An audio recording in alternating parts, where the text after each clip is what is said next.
Long live the morning routine. Long live friendly competition. Long live cozy nights at home. And long live healthcare that works with your life. Access to great doctors, simple mobile app, convenient locations across Long Island? Absolutely. You have options, but at Catholic Health, we'd like to remind you to choose you first, because we did too. Long live you, and long live Long Island.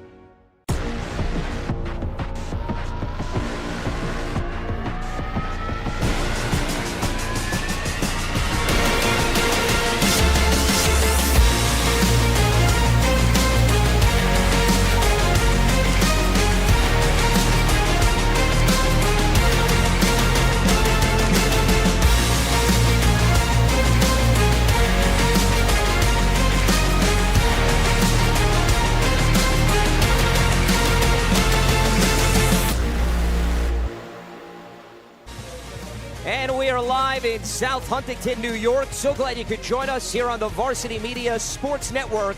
It is the New York Catholic High School Football League Playoffs, AAA, and it is the third seed, St. Anthony's, colliding with number 6, Cardinal Hayes. It is presented by Catholic Health. So glad you could join us as we are gearing up for this rematch from the regular season in which St. Anthony's was victorious 42-14. We welcome you into the broadcast booth. Hello, everyone.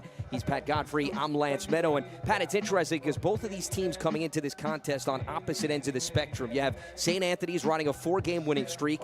On the flip side, Cardinal Hayes has dropped 7 in a row since winning their opener, and they were plagued by turnovers less than a month ago in the regular season. Yeah, it's really amazing how much has changed over the last 12 months when both these teams collided on the way to a AAA playoff or championship berth.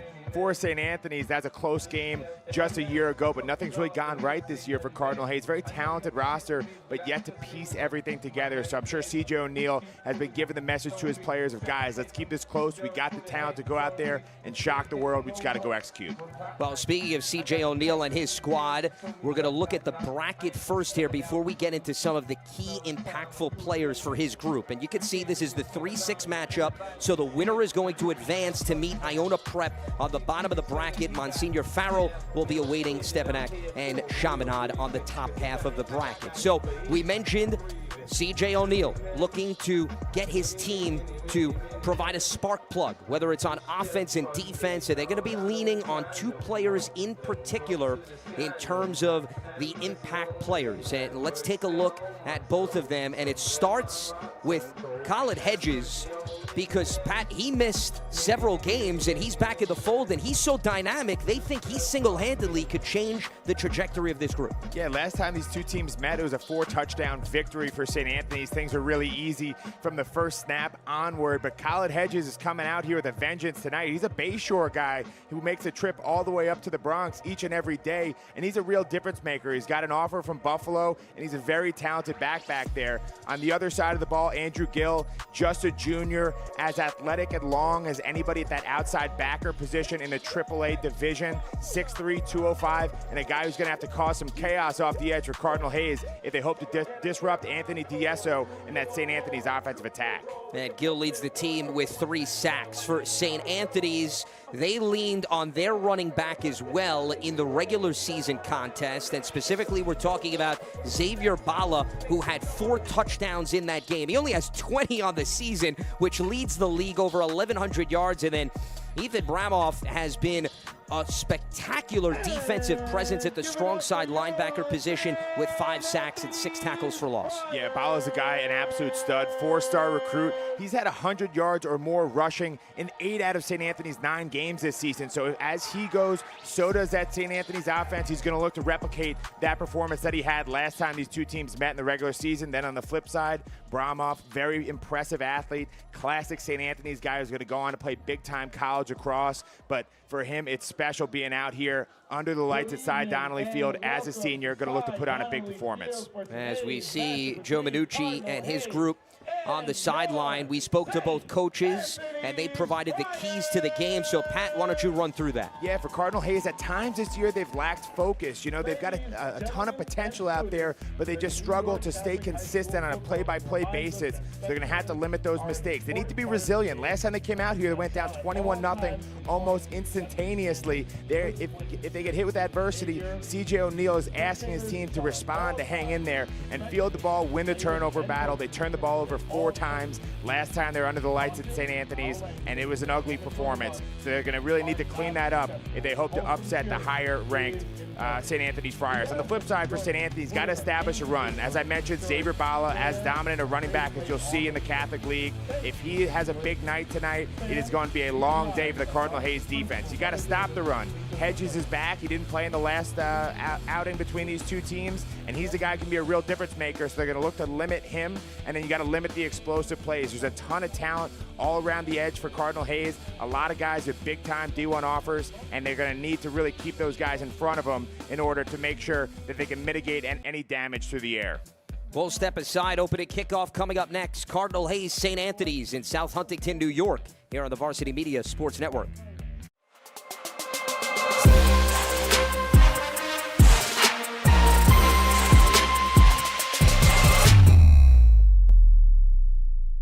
Hi, I'm Katie Ledecky. As an Olympic athlete, you might think staying healthy is easy for me. Truth is, we all face challenges. Keeping the right mindset is how we achieve our best personal performance. At Catholic Health, the same focus on wellness and prevention that I follow every day is the way they think too.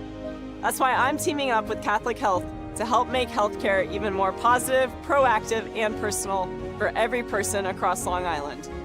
Long live you, and long live Long Island. Now is a great time to book a sportscast with Varsity Media. What sets our sportscast apart isn't just the quality of our production, it's the knowledge, passion, and professionalism that our announcers bring to every game.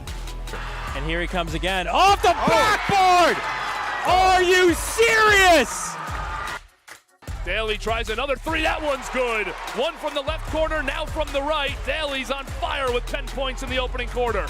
Loose ball, Keyshawn White has it. He's just going to let it fly. Oh! Keyshawn White from half court. That is cash. What a way to end the third quarter. Our commentators research athletes and highlight storylines that matter to your communities. Our approach creates a broadcast experience that not only informs, but elevates the athletes, giving the kind of recognition usually reserved for professional levels. Varsity Media's announcers make sure that every athlete has their moment. So book a Varsity Media Sportscast today, and let's get your team the recognition it deserves.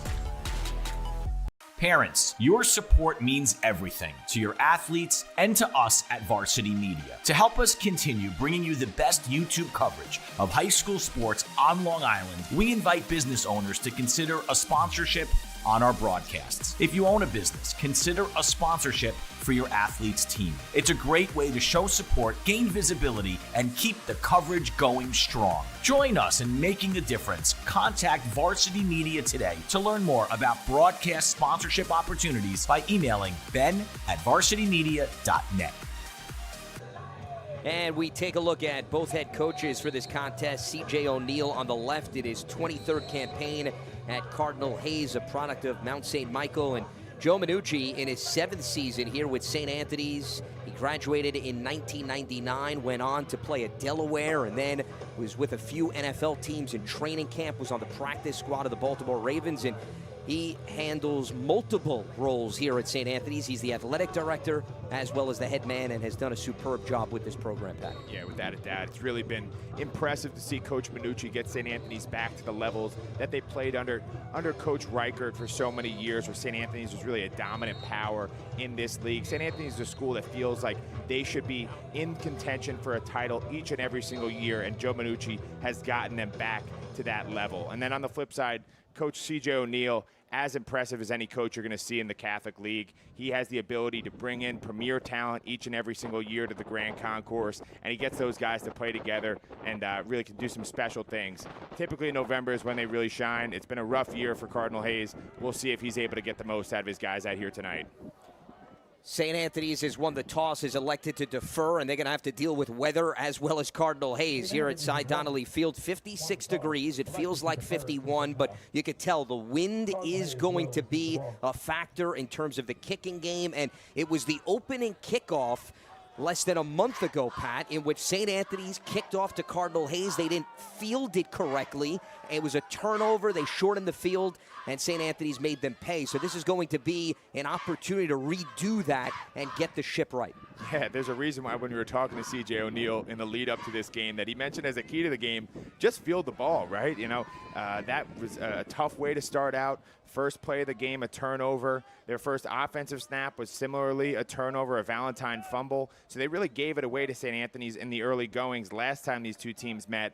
And I think Joe Minucci will tell you, he knows it's not going to be that easy this time around. They're prepared for a dogfight, and I think we got one on our hands here tonight. Well, he made that incredibly clear, said that they're not putting a lot of stock in the regular season result because of the fact that they jumped out to that 14-0 lead off a pair of turnovers. And with Hedges now in the equation, let's not be naive, that does change what Cardinal Hayes can do on offense because of his game-changing ability. And their offense will be out on the field first, assuming, of course, the opening kickoff goes according to plan. St. Anthony's will be kicking off to Cardinal Hayes, and St. Anthony's will be relying on the leg of Dean Novellino, who is a senior out of Smithtown.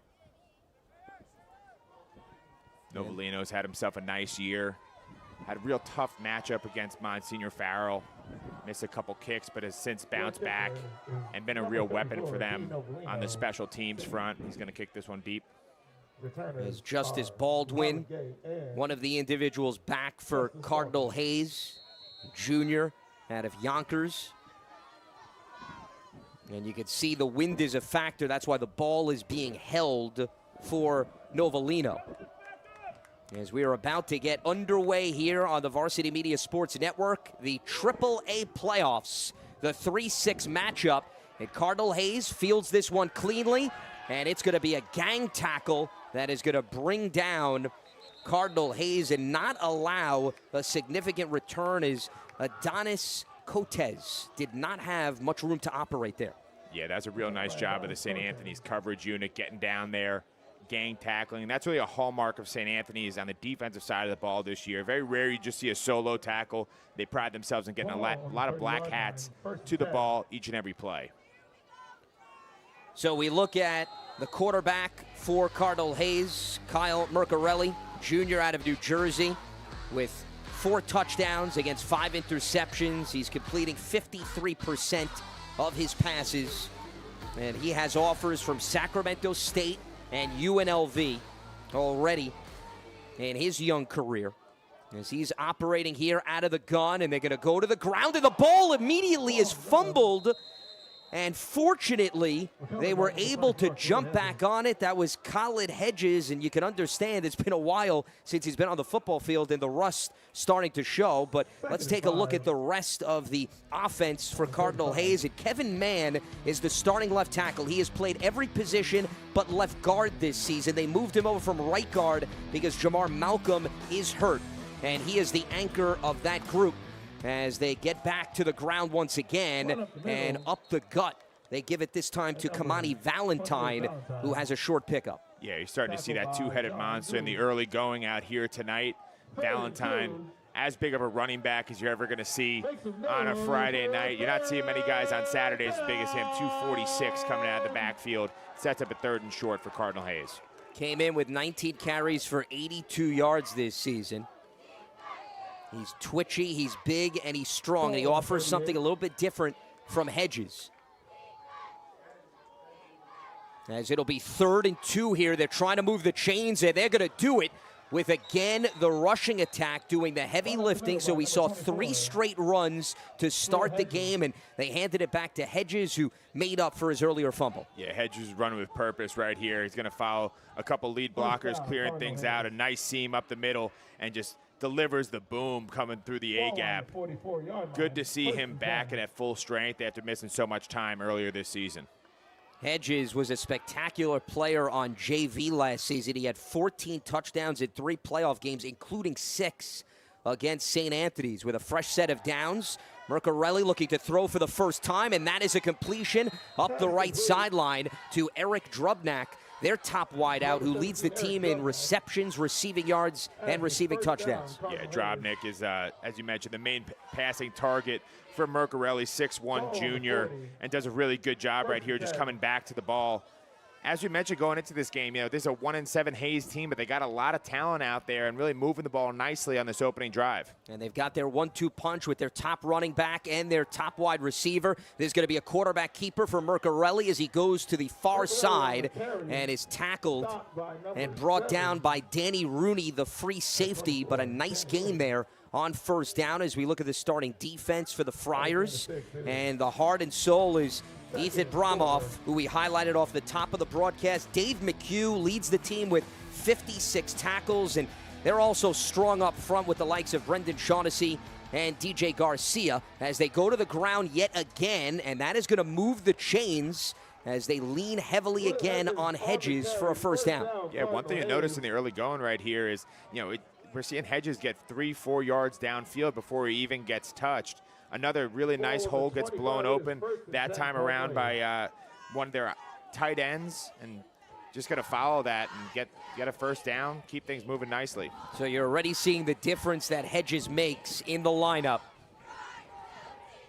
After being sidelined due to injury the last few games, a play action. They're going to take a shot towards the end zone, and that is going to be high and incomplete, intended for Drobnak. Yeah, really nice coverage here by Brody Reichert. Not easy being out there one-on-one against the big receiver in Drobnik, but Reichert, a guy who hasn't played a ton this year on the defensive side of the ball, but a very talented guy, and in that classic St. Anthony's lineage, a Towson lacrosse commit. So it seems like every guy on Cardinal Hayes has a couple Division I football offers.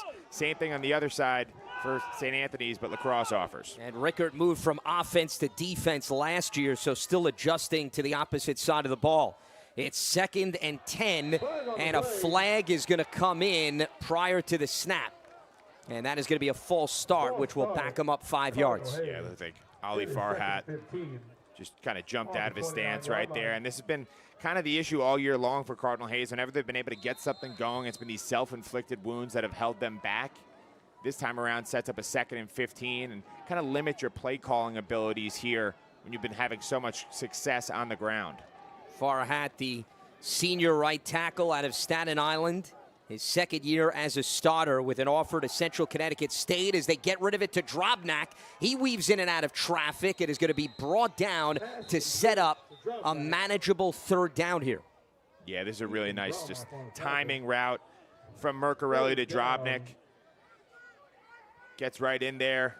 A little bit dangerous with Reichert kind of coming in, but perfect timing between the two, and that's the reason why Drobnik's been the favorite target all year long. He's fortunate he made that catch. It looked like he got tripped up prior to collecting the football. So it'll be 3rd and 6 here as they look to continue this drive with Hedges in the backfield. Plenty of time for Mercarelli, and it's going to be a drop and an incomplete pass to Drobnak. So they're going to have a decision to make here on 4th down and 6 to go. Yeah, and you're looking right here at about a 37-yard field goal, so I'd expect C.J. O'Neal to be aggressive out here. They know that they're going to have to convert in tough situations like this if they hope to pull off the upset against St. Anthony's, and unsurprisingly, the offense stays on the field. This was a team that trailed 28-0 at the break less than a month ago here in the regular season. C.J. O'Neal knows his team needs to put points on the board and can't settle for 3.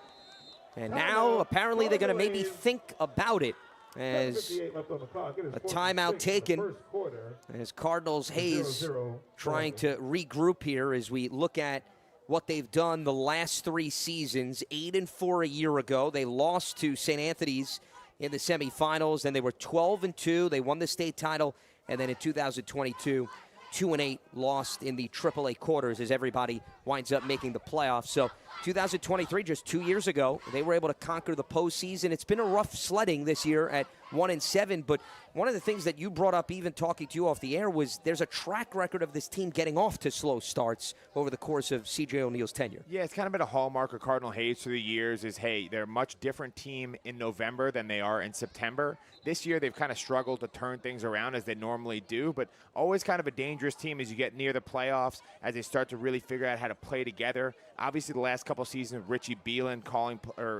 manning things back there, the Syracuse quarterback. It was a little bit of a different look on offense, but Mercarelli, nonetheless, a very talented guy, somebody who's probably going to play FBS football as well. So there's a high ceiling on this team, though we haven't necessarily seen it too much this season. Transferred from Hudson Catholic in Jersey City, still settling in. He was injured, missed much of camp, did not start until week 4. Now he wants to try to convert a 4th and 6 with the pocket collapsing, and the throw over the middle is incomplete. That's a great pass breakup right there by Kevin Moore, the Delaware commit, and he's the most talented guy on defense for St. Anthony's. He's going to do a great job reading Mercarelli's eyes throughout this entire route, and just watch that break, gets there on perfect timing, and that's going to hand the ball over to DSO in the offense for St. Anthony's. Yeah, they were trying to get it to Aiden Howard, their tight end, but he could not haul it in. As we look at the quarterback for St. Anthony's with them taking over after the turnover on downs, Anthony DSO, the sophomore from Ridge, who's completing 69% of his passes, and he's got a completion right out of the gates, and open space and then some for Rory McDermott.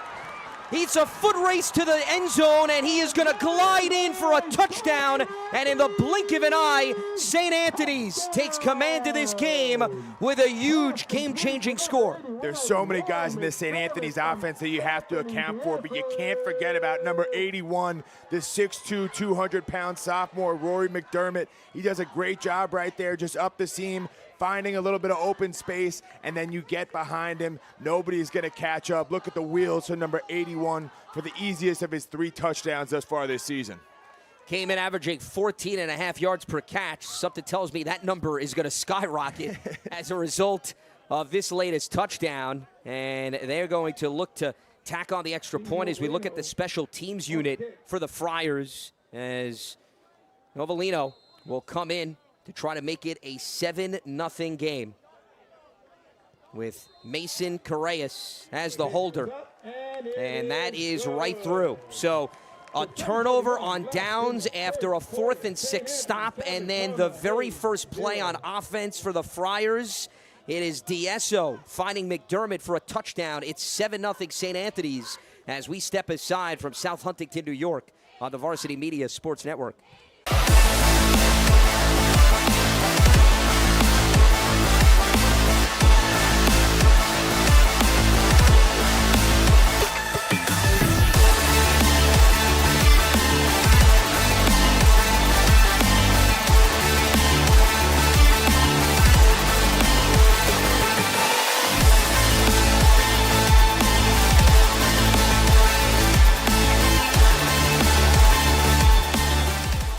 For all the latest Varsity Media updates, including our game schedules, be sure to follow us on social media at Varsity Media, the home for New York high school sports. So back here at Cy Donnelly Field, and it is St. Anthony's, the number 3 seed, jumping out to a 7-0 lead with DSO connecting to McDermott. His 3rd receiving touchdown. He had 2 catches for 23 yards in the regular season meeting against Cardinal Hayes, and in 1 reception today, he surpassed those numbers and then some. So Cardinal Hayes looking to regroup. They had a golden opportunity on a 4th and 6, Pat, but unfortunately just couldn't convert it to extend the drive. Yeah, and I think if you're Cardinal Hayes, it's important here in this next offensive possession to not get out in front of yourself. You know, I know you're playing catch-up down 7-0. And a nice return right there. Yeah, Justice Baldwin out short of the 40-yard line, but good starting field positioning for the Cardinals. Lance, as I was getting at, on that opening drive, they were so successful on the run. Khaled Hedges is running like a man on a mission out here tonight. So if they can just kind of stick to that on the early downs, make sure you're setting up 3rd and manageables, things should be smooth sailing the way that it looked early. The issue on that last drive was as they got down towards the red zone, all of a sudden they decided to start throwing the ball, and it just wasn't as successful as they looked when they were leaning more so on a balanced attack. So I think that's going to be really important as they go and try and match this at 7-7. So we saw Mercarelli lean heavily on Drabnak and Hedges, the returning running back on the opening drive.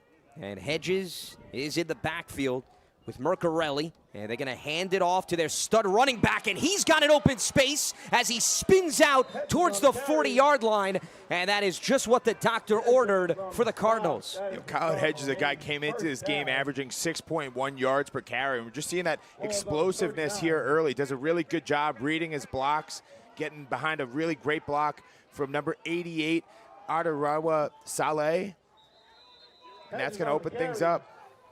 As again, they feed it to Hedges, who was able to move the chains forward. He spun around Anthony Sanchez, the cornerback for St. Anthony's, on the first run and lost his balance, but was still able to surge ahead. So 2 plays on the ground already. They're in Friars territory and looking to try to tie this game as Mercarelli is going to set up a screen on the far side, and that is going to be good enough to move the chains, as that was a sneaky move by Johnny Booker, who plays both wide receiver and running back. Yeah, Booker's a really talented guy out of Yonkers. Comes into this game second on the team in carries, plays a little bit of RB, as you mentioned, and just kind of shows you those playmaking skills, the ball in his hands to move the chains. And last year, he was the quarterback on the JV team. He actually began the season as their quarterback when Mercarelli was sidelined. So he's a jack of all trades, and this pass is deflected at the line of scrimmage and will fall incomplete for a 2nd and 10. Yeah, really nice job by Anthony Sanchez. They just sent him on the corner blitz. Has the wherewithal to get his hands up as Mercarelli looks to release it really quickly and just bats that one down on first down. Sanchez actually had a pair of interceptions in the regular season meeting here less than a month ago, so Mercarelli learned the hard way why he shouldn't go after the top cornerback for the Friars, who has 3 picks to lead the way on the season. So 2nd and 10 here. And a little play action. Mercarelli's going to take a shot towards the end zone, and he overthrows Drabnak on that one. And, you know, there's really good protection there. He had a lot of time to step in there and deliver a strike, just overthrows it. But kind of as I mentioned going into this drive, things are looking so good on the ground. All of a sudden you start leaning on the pass as you get into plus territory, and you find yourself here in a 3rd and 10. Now, I'd imagine you're probably looking at 4-down territory once again, but no reason you can't hit up number 24 on the ground, try and make this a 4th and manageable the way that Kyle Hedges has been running. And Hedges just has 2 catches for 24 yards on the season, but he's certainly capable of catching it out of the backfield. And this time, St. Anthony's read it beautifully as they were able to bring him down from behind. That was Brendan Shaughnessy, their defensive end, on the stop. And Brendan Shaughnessy had himself a day at homecoming the last time these 2 teams met. Right here, you just see number 18 get up and flex on you right there. Big 3rd down stop, sets up a 4th and 8. And once again, Cardinal Hayes going to play aggressively and leave the offense on the field. Shaughnessy had a sack the last time these 2 teams played.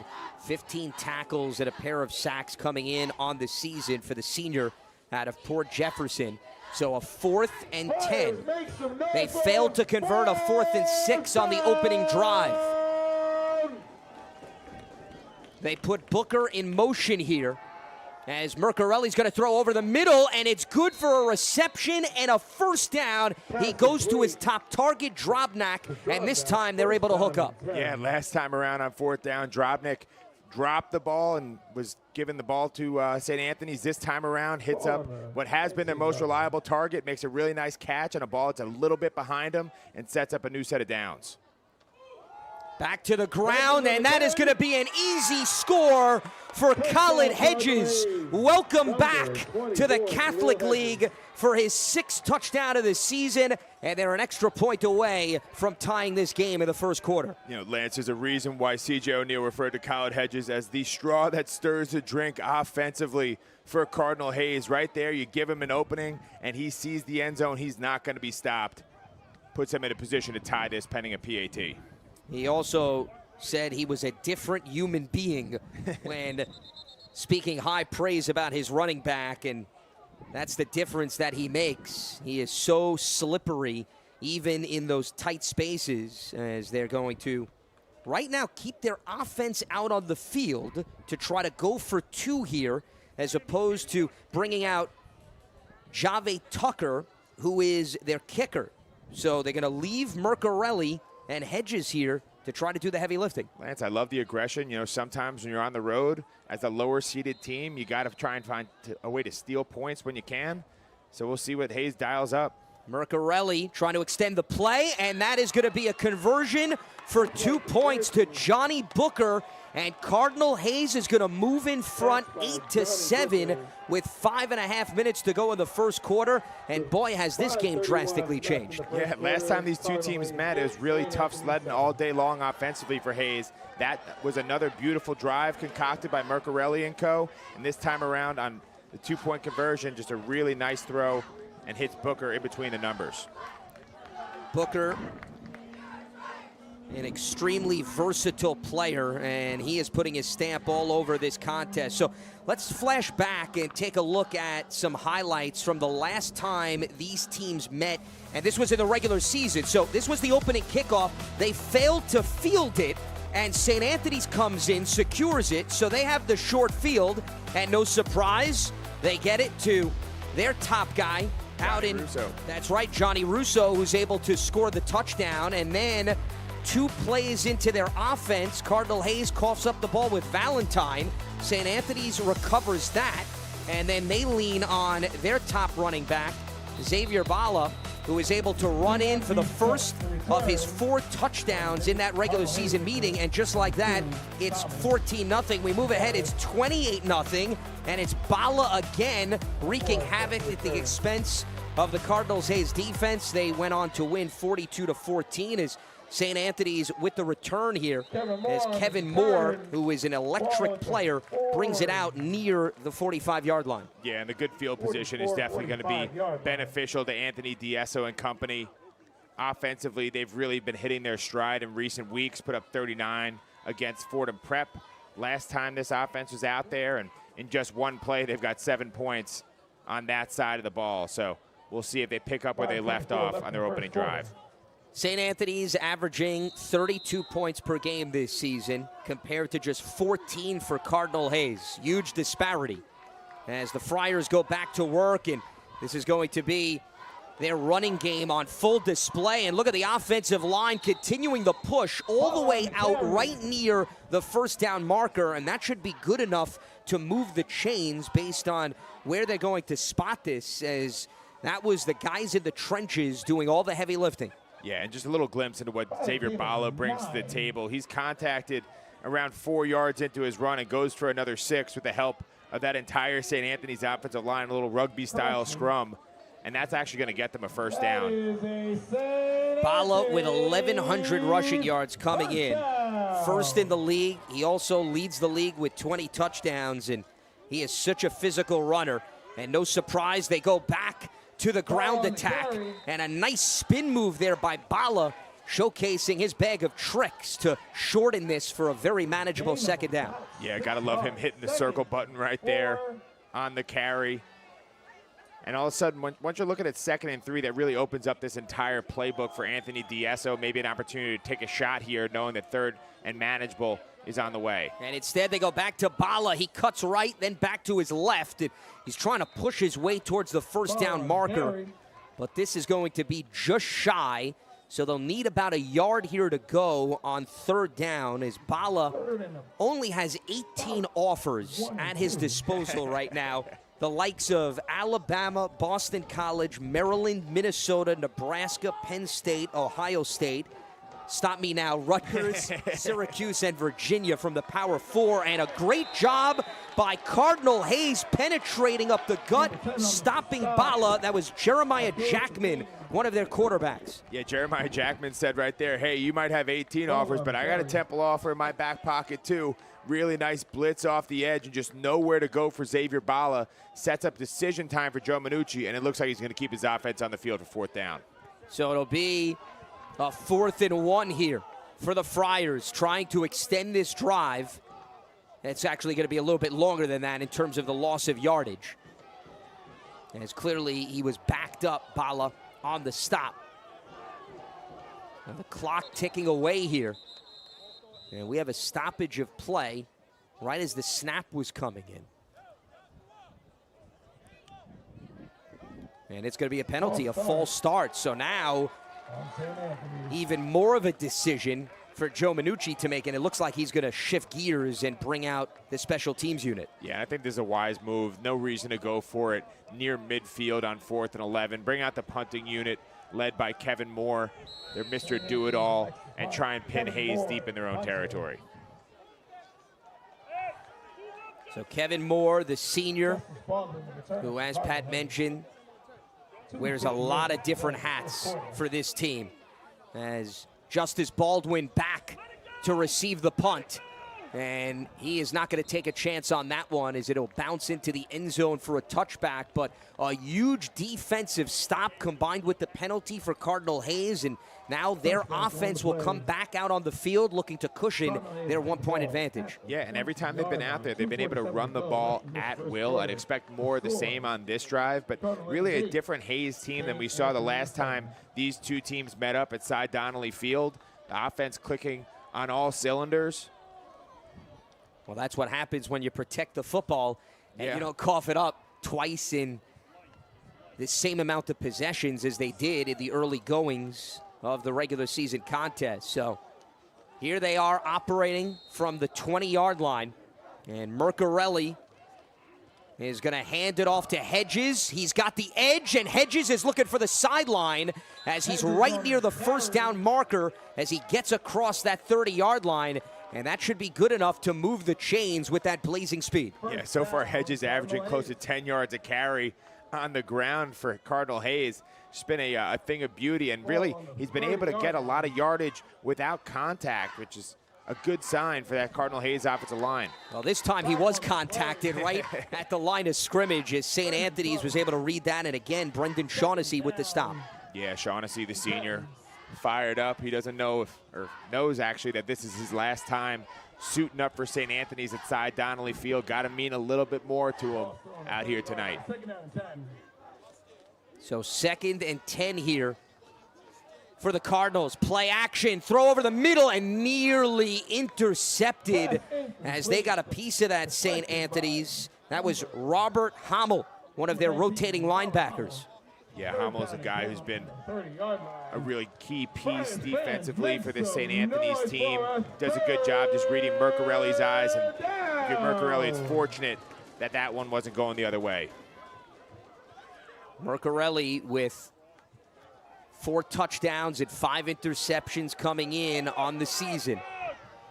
And now he's got to try to convert a 3rd and 10 to give Cardinal Hayes an opportunity to keep this possession alive, as they are going to fake the handoff, and the throw over the middle into a lot of traffic is going to drop incomplete as he was trying to get it to Aiden Howard, his tight end. So after the initial first down run by Hedges, it'll be a 3 and out here for Cardinal Hayes. Yeah, yet another nice pass breakup from Kevin Moore. Does a good job reading Mercarelli's eyes, and just no chance there for Aiden Howard, who is as capable a tight end as you'll find in this league. Multiple Division I offers. Makes a trip all the way from East Rutherford, New Jersey to the Bronx every day, but nothing there on 3rd down. We look at the special teams unit for Cardinal Hayes. Elijah Thomas, their punter. And that is going to be blocked, and it's a loose ball. St. Anthony's is going to pick it up and roll into the end zone for a special teams go-ahead touchdown. John Drew, their linebacker, came in, got a piece of it, and then is able to head into the end zone for a big-time score as explosive plays squared here for the Friars in the first quarter. Yeah, this is just a really great play right there by Dave McHugh on the block, and then John Drew's going to pick it up and go for 6. A little scoop and score, got to feel good for the senior from East Northport. And just like that, St. Anthony's reclaims the lead after being on their heels here early in South Huntington. So special teams unit now will have an opportunity to put the icing on the cake with the extra point, as it'll be Dean Novellino, who's looking to make it 2 for 2 this evening. And the kick is up, and it is through. So that'll make it 14-8 St. Anthony's, as the special teams unit, just as it had a takeaway in game 1, with respect to the regular season matchup and fielding the opening kickoff. They come through with a block punt to turn a 1-point deficit into now a 6-point lead. And Joe Minucci and company certainly pleased with that development after Hedges looked like he was going to roam wild against them on Cardinal Hayes' last offensive possession. Absolutely. A lot of fun out here so far in the Catholic League, but you can't forget on Long Island, there's some great public football being played here tonight as well. All those fans out there of Massapequa, they're as good of a team as you're going to find in the publics in all of New York State, in my opinion. Just every single year, the Chiefs are a freight train and up 35-6 going into half against Hempstead. So the Chiefs continue to roll, similar to what Patrick Mahomes could do on a typical Sunday. That is a typical Kansas City production based on what we've seen over the last few years, though a little bit different pathway for Mahomes and company in 2025 in a deeper AFC West. And here we're focused on the Catholic High School Football League in New York, and it is St. Anthony's and Cardinal Hayes in the 3-6 matchup. And the Friars now with a 6-point lead as they'll be kicking off. And the Cardinals trying for their own special teams unit to flip the field. As St. Anthony's able to hustle down and put an end to that one. As, again, it was Muhammad Gay unable to wiggle through a great deal of traffic for the Friars. Yeah, looked like Christian Bordeaux was in on that stop, the talented backup running back for St. Anthony's, who will get a shot eventually. Not easy going behind Xavier Bala every single day, but he's a guy with a very bright future and making an impact on the special team side.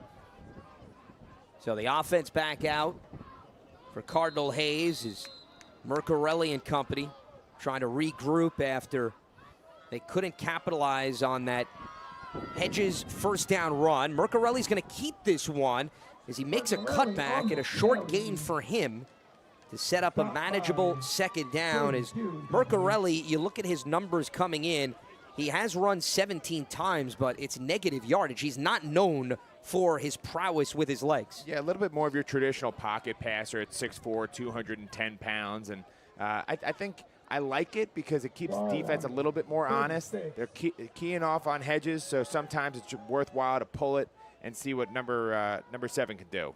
And this time, again, they utilize their quarterback, and he has a clear path up the middle for a first down run, as that is going to move the chains. Yeah, that's his third run of the day. All have been successful, so not a wrinkle that we're used to seeing, but all of a sudden, if you're St. Anthony's on defense, you got to play that quarterback a little bit more honestly out of an empty set. So Cardinal Hayes looking to move fast here, and that was not great communication between Mercarelli and Hedges, as immediately on the handoff, he was brought down. That was Ethan Bromoff, who he highlighted off the top, one of their best linebackers. Yeah, there's a reason we highlighted this guy as the player to watch on defense for St. Anthony's. He's a guy who only started playing football last year, so he's really kind of continued to grow week in, week out, but so talented, going to play some lacrosse at Maryland next year, and that time around caused some chaos in the backfield for Hayes. It's night and day, his understanding of the scheme after starting football last year. Mercarelli, dangerous throw in the middle of the field. A flag comes in, but they right now are going to get a first down and then some, as that was Saleh Atariwa, who was able to use his big 6'7" frame to work some magic, but we'll see what the call is on the field pending this penalty. Yeah, how nice of an option is that for Mercarelli to have Atariwa sitting right there underneath the defense. They just kind of lose him on that little slip screen, and that 6'7" frame can move. There's a reason that this guy has offers from the likes of Syracuse, Temple, and UConn. Really keeps things moving, but unfortunately for the Hayesmen, a penalty going to negate the big play. So that'll be wiped out as a result. And that is some big frame that they can utilize in Atariwa, who is going to be quite the talent on the next level, especially, as Pat mentioned, with some notable programs already showing interest. You could definitely see him be a tight end on the D1 level Yeah, not often you find a 6'7", 250-pound junior who could move. So. And it's no surprise that he's a power forward for the basketball team as well. You could understand that based on his frame. So they'll redo second down. Mercarelli with the pocket collapsing is going to look to extend the play as he throws towards the sideline. And that is going to be hauled in right near midfield. Or are they going to say that he was out? They're now going to say that he stepped out of play. So it'll be incomplete here with 2 seconds to go.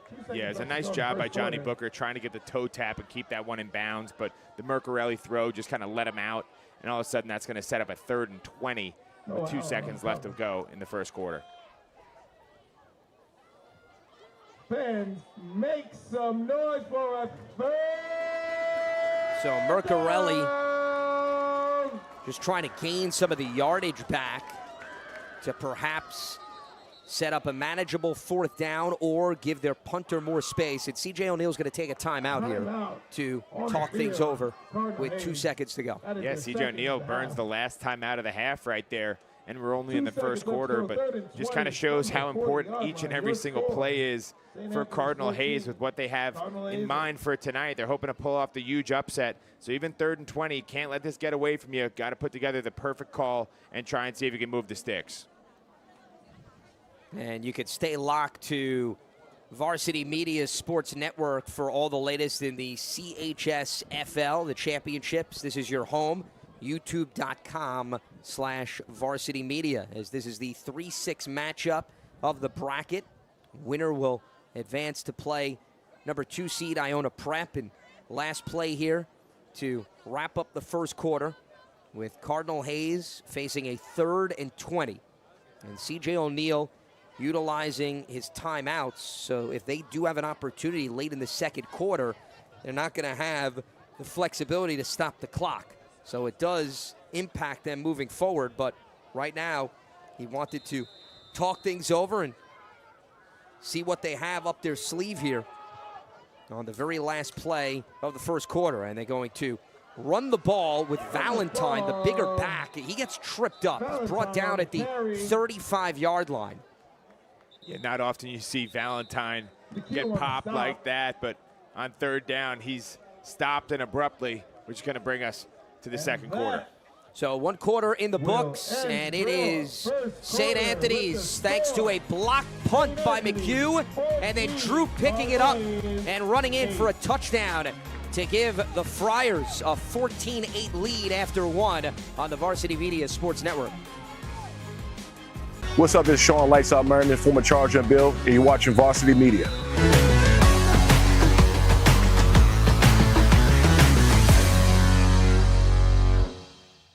Hi, I'm Katie Ledecky. As an Olympic athlete, you might think staying healthy is easy for me. Truth is, we all face challenges.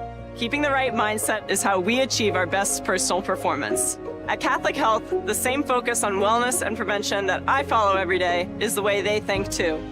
That's why I'm teaming up with Catholic Health to help make healthcare even more positive, proactive, and personal for every person across Long Island. Long live you, and long live Long Island. So Cardinal Hayes to start the second quarter is going to bring out Elijah Thomas, their punter. Try to flip the field here.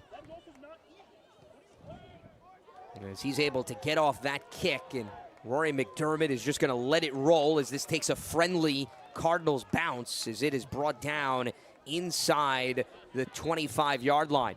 So they are able to flip the field.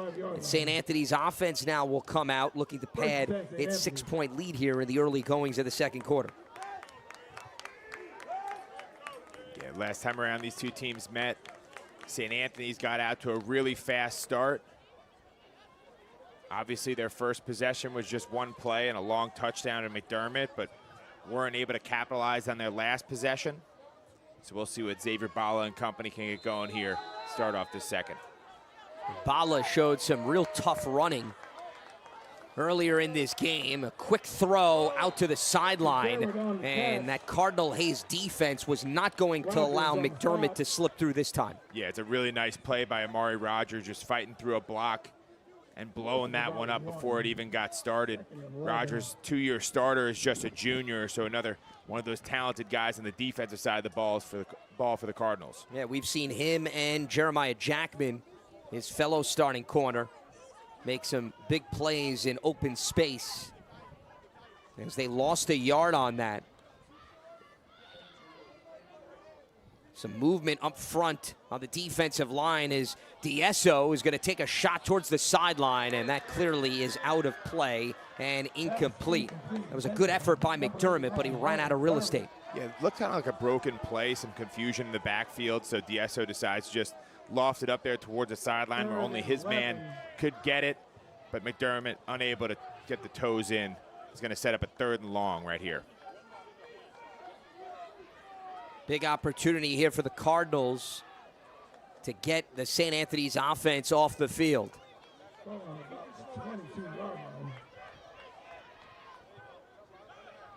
There's D'Esso looking over to the sideline here before he snaps the ball for a 3rd and 11. The sophomore has a clean pocket. It's about to collapse, and that one is incomplete in the middle of the field, as it was thrown in right in front of their safety, Ethan Waffe, and that'll bring out the punting unit. Yeah, Javay Tucker does a really nice job right there with a little spin move off the edge to collapse that pocket in on Anthony D'Esso. Has to get it out a little bit sooner than he had wanted to. And just like that, it's a 3 and out for St. Anthony's offensively, and give the ball back to Cardinal Hayes with an opportunity to reclaim the lead. So Kevin Moore on to punt, and Justice Baldwin back to receive. We have seen special teams already put points on the board in this game. And this is going to be a high kick that is going to drop in and bounce all the way back to nearly where it came from. And it's amazing the wind and the factor that has played in this contest. So great takeover positioning here for the Cardinals. Yeah, we went into this game saying that the wind was going to be a factor. We're seeing gusts over 25 miles an hour, and this one just hangs in the air. The wind gets a hold of it, and all of a sudden you're looking at a net punt of only about 5 yards for Kevin Moore. Does he even get it back? That's about a 3-yard net, which is crazy for a punter as talented as Moore, averaging well over 30 on the year. And that's going to set up some great field position for Mercarelli to get to work. And a much-needed friendly bounce for Cardinal Hayes, which did not have the ball bounce its way like this in the regular season meeting. But here they could try to capitalize and move back in front, and a lot of movement prior to the snap with flags coming in everywhere. That's going to be a false start, and it is going to be 1st and 15. Cardinal Hayes has been successful offensively when they can stay out of their own way. Right there, that false start going to get them behind the sticks to open up this drive after being gifted some great field position from the wind and the poor punt.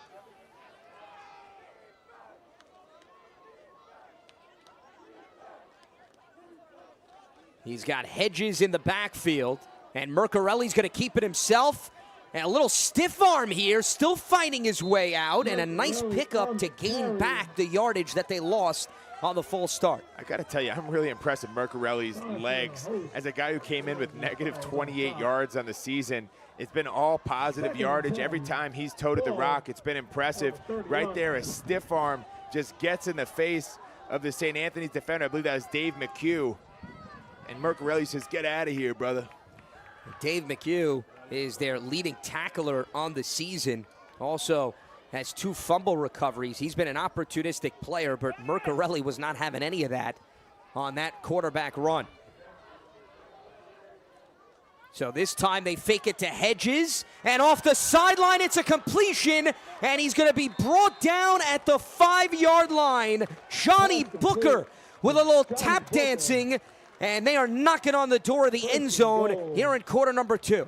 Yeah, right here, Johnny Booker does a good job just shedding the tackle of a guy who's so consistent in Danny Rooney from that safety spot for St. Anthony's, unable to wrap him up, and Booker all of a sudden scatters down to about the 5-yard line, going to set up 1st and goal, and a great opportunity for this Hayes offense. Hedges already has 1 touchdown in this game.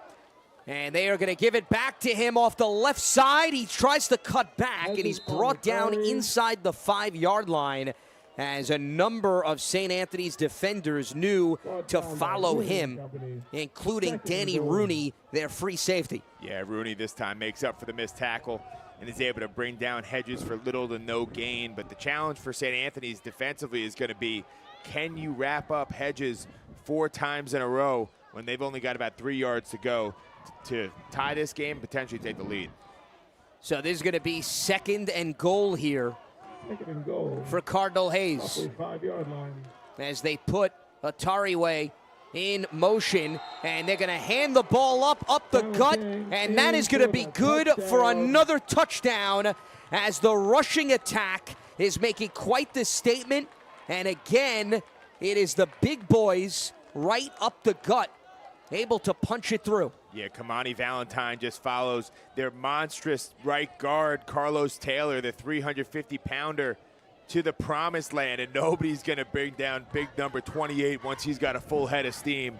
14-14, and a 2-point conversion on the way for Cardinal Hayes. That was Valentine's 3rd rushing touchdown of the season, as that will now tie this game at 14 and an extra point, or perhaps a 2-point conversion, and they're going to keep their offense again out on the field. They did this the last time. They went for 2, and they converted to take an 8-7 lead. So they give it to Valentine, or at least they faked it, and that's going to be a false start.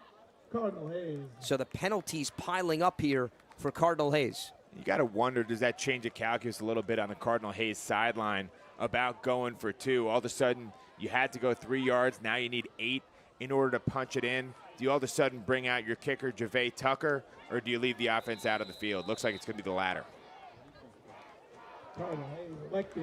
And perhaps the wind also playing a role in this in terms of the decision maker. Tucker is a player that has played multiple positions on this team, including on the defensive side of the ball. As they're going to put Valentine out wide. Mercarelli is going to have a jump pass into the end zone to Atariwa for the converted 2-point conversion, and it is successful yet again to give them a 16-14 lead. Yeah, I don't know how Atariwa sneaks through with that 6'7" frame, but it appeared like nobody on St. Anthony's even saw big number 88 coming up the seam. That's an easy one right there, a la Tim Tebow for Mercarelli to punch that in and get the 16-14 lead. So they go with the 6'7" frame of the wide receiver to get the job done. And C.J. O'Neal's team is 2 for 2 in 2-point conversions following a pair of rushing touchdowns. And the lower-seeded team on the road here with a 2-point lead with under 9 minutes to go in the second quarter. A very different script that they have followed compared to what transpired less than a month ago in this very same spot. Yeah, C.J. O'Neal is getting a lot out of his roster right now. There's a reason why nobody wants to play Cardinal Hayes during the month of November. This is when they're always historically hitting their stride, and we're seeing it out here tonight. St. Anthony's up against the ropes in a matchup where you might have expected this to be a blowout. So the kickoff is going to be fielded here by St. Anthony's, and a great open field tackle by Jeremiah Jackman to trip up Kevin Moore. Yeah, it's the second time we've called Jackman's name out here tonight. He's only a sophomore, but absolutely impressive in every sense of the word. A guy who C.J. O'Neal told us hasn't even scratched the surface yet in terms of his potential, but playing maybe his best game of the year so far tonight at Cy Donnelly Field.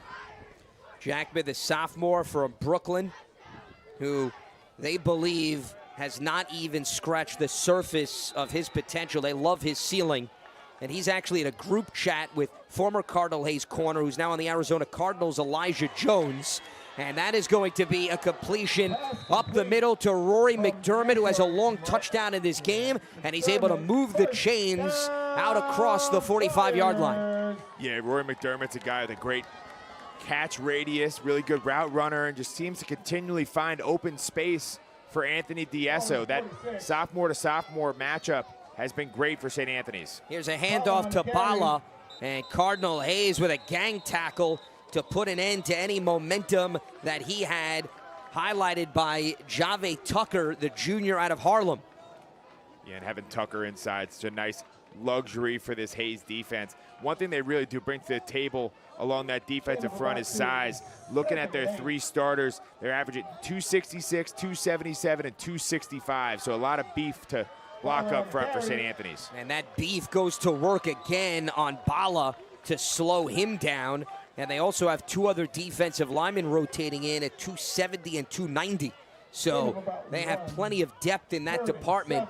And that is going to set up a 3rd and long here for St. Anthony's to try to keep this drive alive. Xavier Bala, last time they met, 4 touchdowns. Not a ton going on the ground for number 14 as he is out there blocking in front of DSO. And DSO is going to spin his way across the 45-yard line. And this is going to be right around the first down marker, and they're now going to move the chains after a bit of a delay to give St. Anthony's a fresh set of downs. Such a heads-up play by the sophomore DSO. He's a guy who's a little bit more timid earlier on this season, but has really been coming into his own with each start. Really talented on the ground as well as with his arm, and just knows where to get to move the sticks. And they hand it off again to Bala, who spins off a would-be tackler across the 40-yard line as he was able to utilize his arsenal of moves to get some extra yardage on that run. Gain of about 8. If you give Xavier Bala some space, he's going to make the most of it. All of a sudden, 2nd and 2. The whole playbook is wide open for St. Anthony's.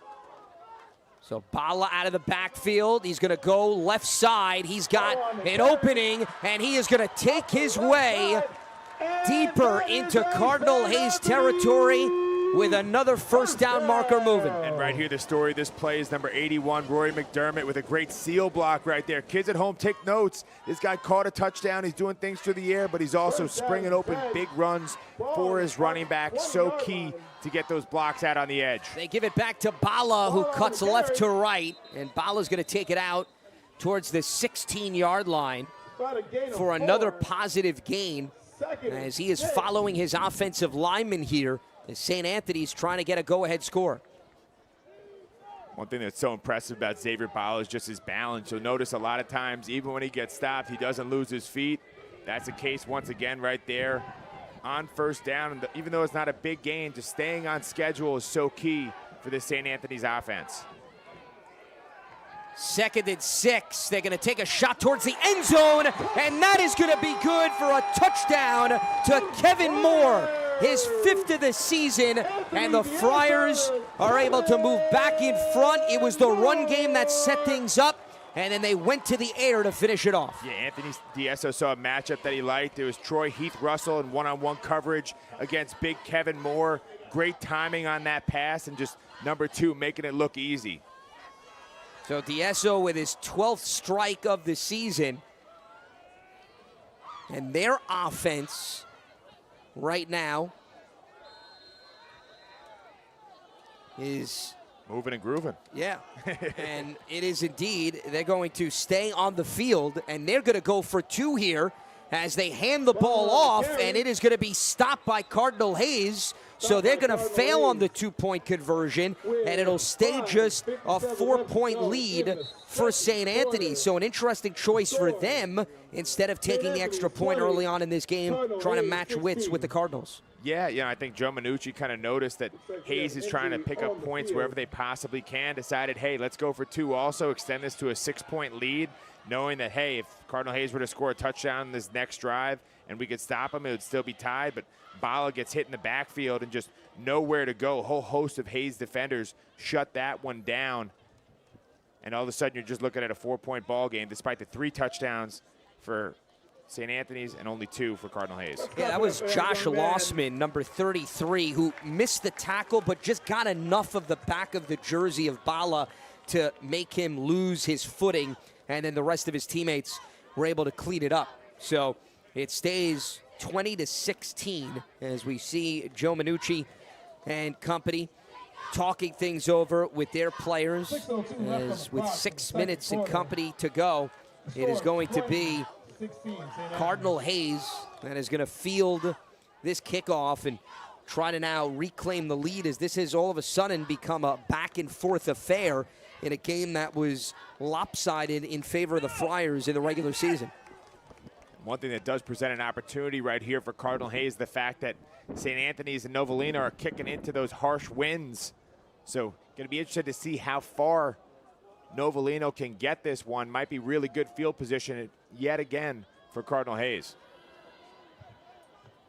It was the punt that did not cooperate for Kevin Moore that shortened the field and set up the rushing touchdown for Kamani Valentine. That initially gave them a 2-point lead, and St. Anthony's just moved back in front thanks to DSO hooking up with Moore. And Cardinal Hayes is going to field this ball before it bounces out of play just shy of the 30-yard line. Yeah, maybe a little bit of PTSD right there, too, near the Cardinal Hayes sideline. I'm sure the coaches were screaming, jump on that one, because until that rolls out of bounds, that is a live ball.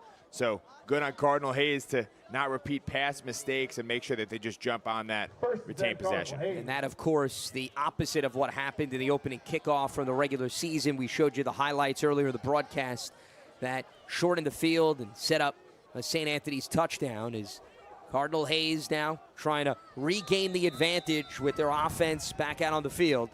And it has been Hedges that has been making his presence felt as he takes on 3 would-be tacklers after a short pickup in which he crossed the 30-yard line. Yeah, really nice job. Just violent running from Khaled Hedges, lowers his shoulder and is able to fall forward. And those aren't the sexiest runs in the world, but a 5-yard pickup does so much on first down for your offense.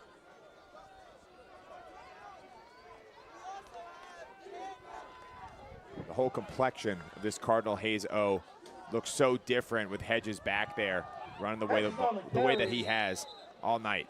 And again, Hedges takes the handoff and surges forward as they're going to move the chains and say that was enough for another first down. So 2 runs and a fresh set of downs here for the Cardinals. And Hedges is so decisive when he finds the hole. He does not take his time. This time it's going to be Mercarelli that's going to keep it, and Mercarelli's tripped up by Shaughnessy, but he was able to use that lengthy frame to move forward for a positive gain. Yeah, Shaughnessy's name, 3rd time we've called it out here tonight, playing like a man on a mission. Mercarelli stands at 6'4", so it helps even when you trip him up, as that ball is thrown incomplete into the turf intended for Drobnak. Yeah, this is a throw you usually see Kyle Mercarelli on target with. That time just a little bit low for Drobnik, and all of a sudden going to set up a 3rd and 8. Makes you wonder why ever go away from Khaled Hedges, the way that things have moved so smoothly when number 24 has the ball. And it also has made for much more manageable 3rd downs when they've leaned more so on the run than the passing attack. And Hedges is in the backfield again, and no surprise, this is actually Valentine, and they give it to their bigger back off the right side, and he's able to move forward for another first down.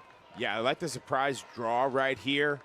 The whole defense is kind of spread out, expecting them to go through the air, but Valentine's not the kind of guy who you can bring down with an arm tackle. You'll see right here, gets a full head of steam before he even gets touched and just falls forward, making that look easy on 3rd and 8. So it's been Hedges and Valentine, and they're going to leave their bigger back in. As Valentine able to move forward with his 6'1", 246 frame, as he was their starting running back in the regular season meeting and had a costly fumble on the 2nd snap into their offensive possession. Yeah, much better night out here thus far. Already has a touchdown on the ground. Number 24 back there.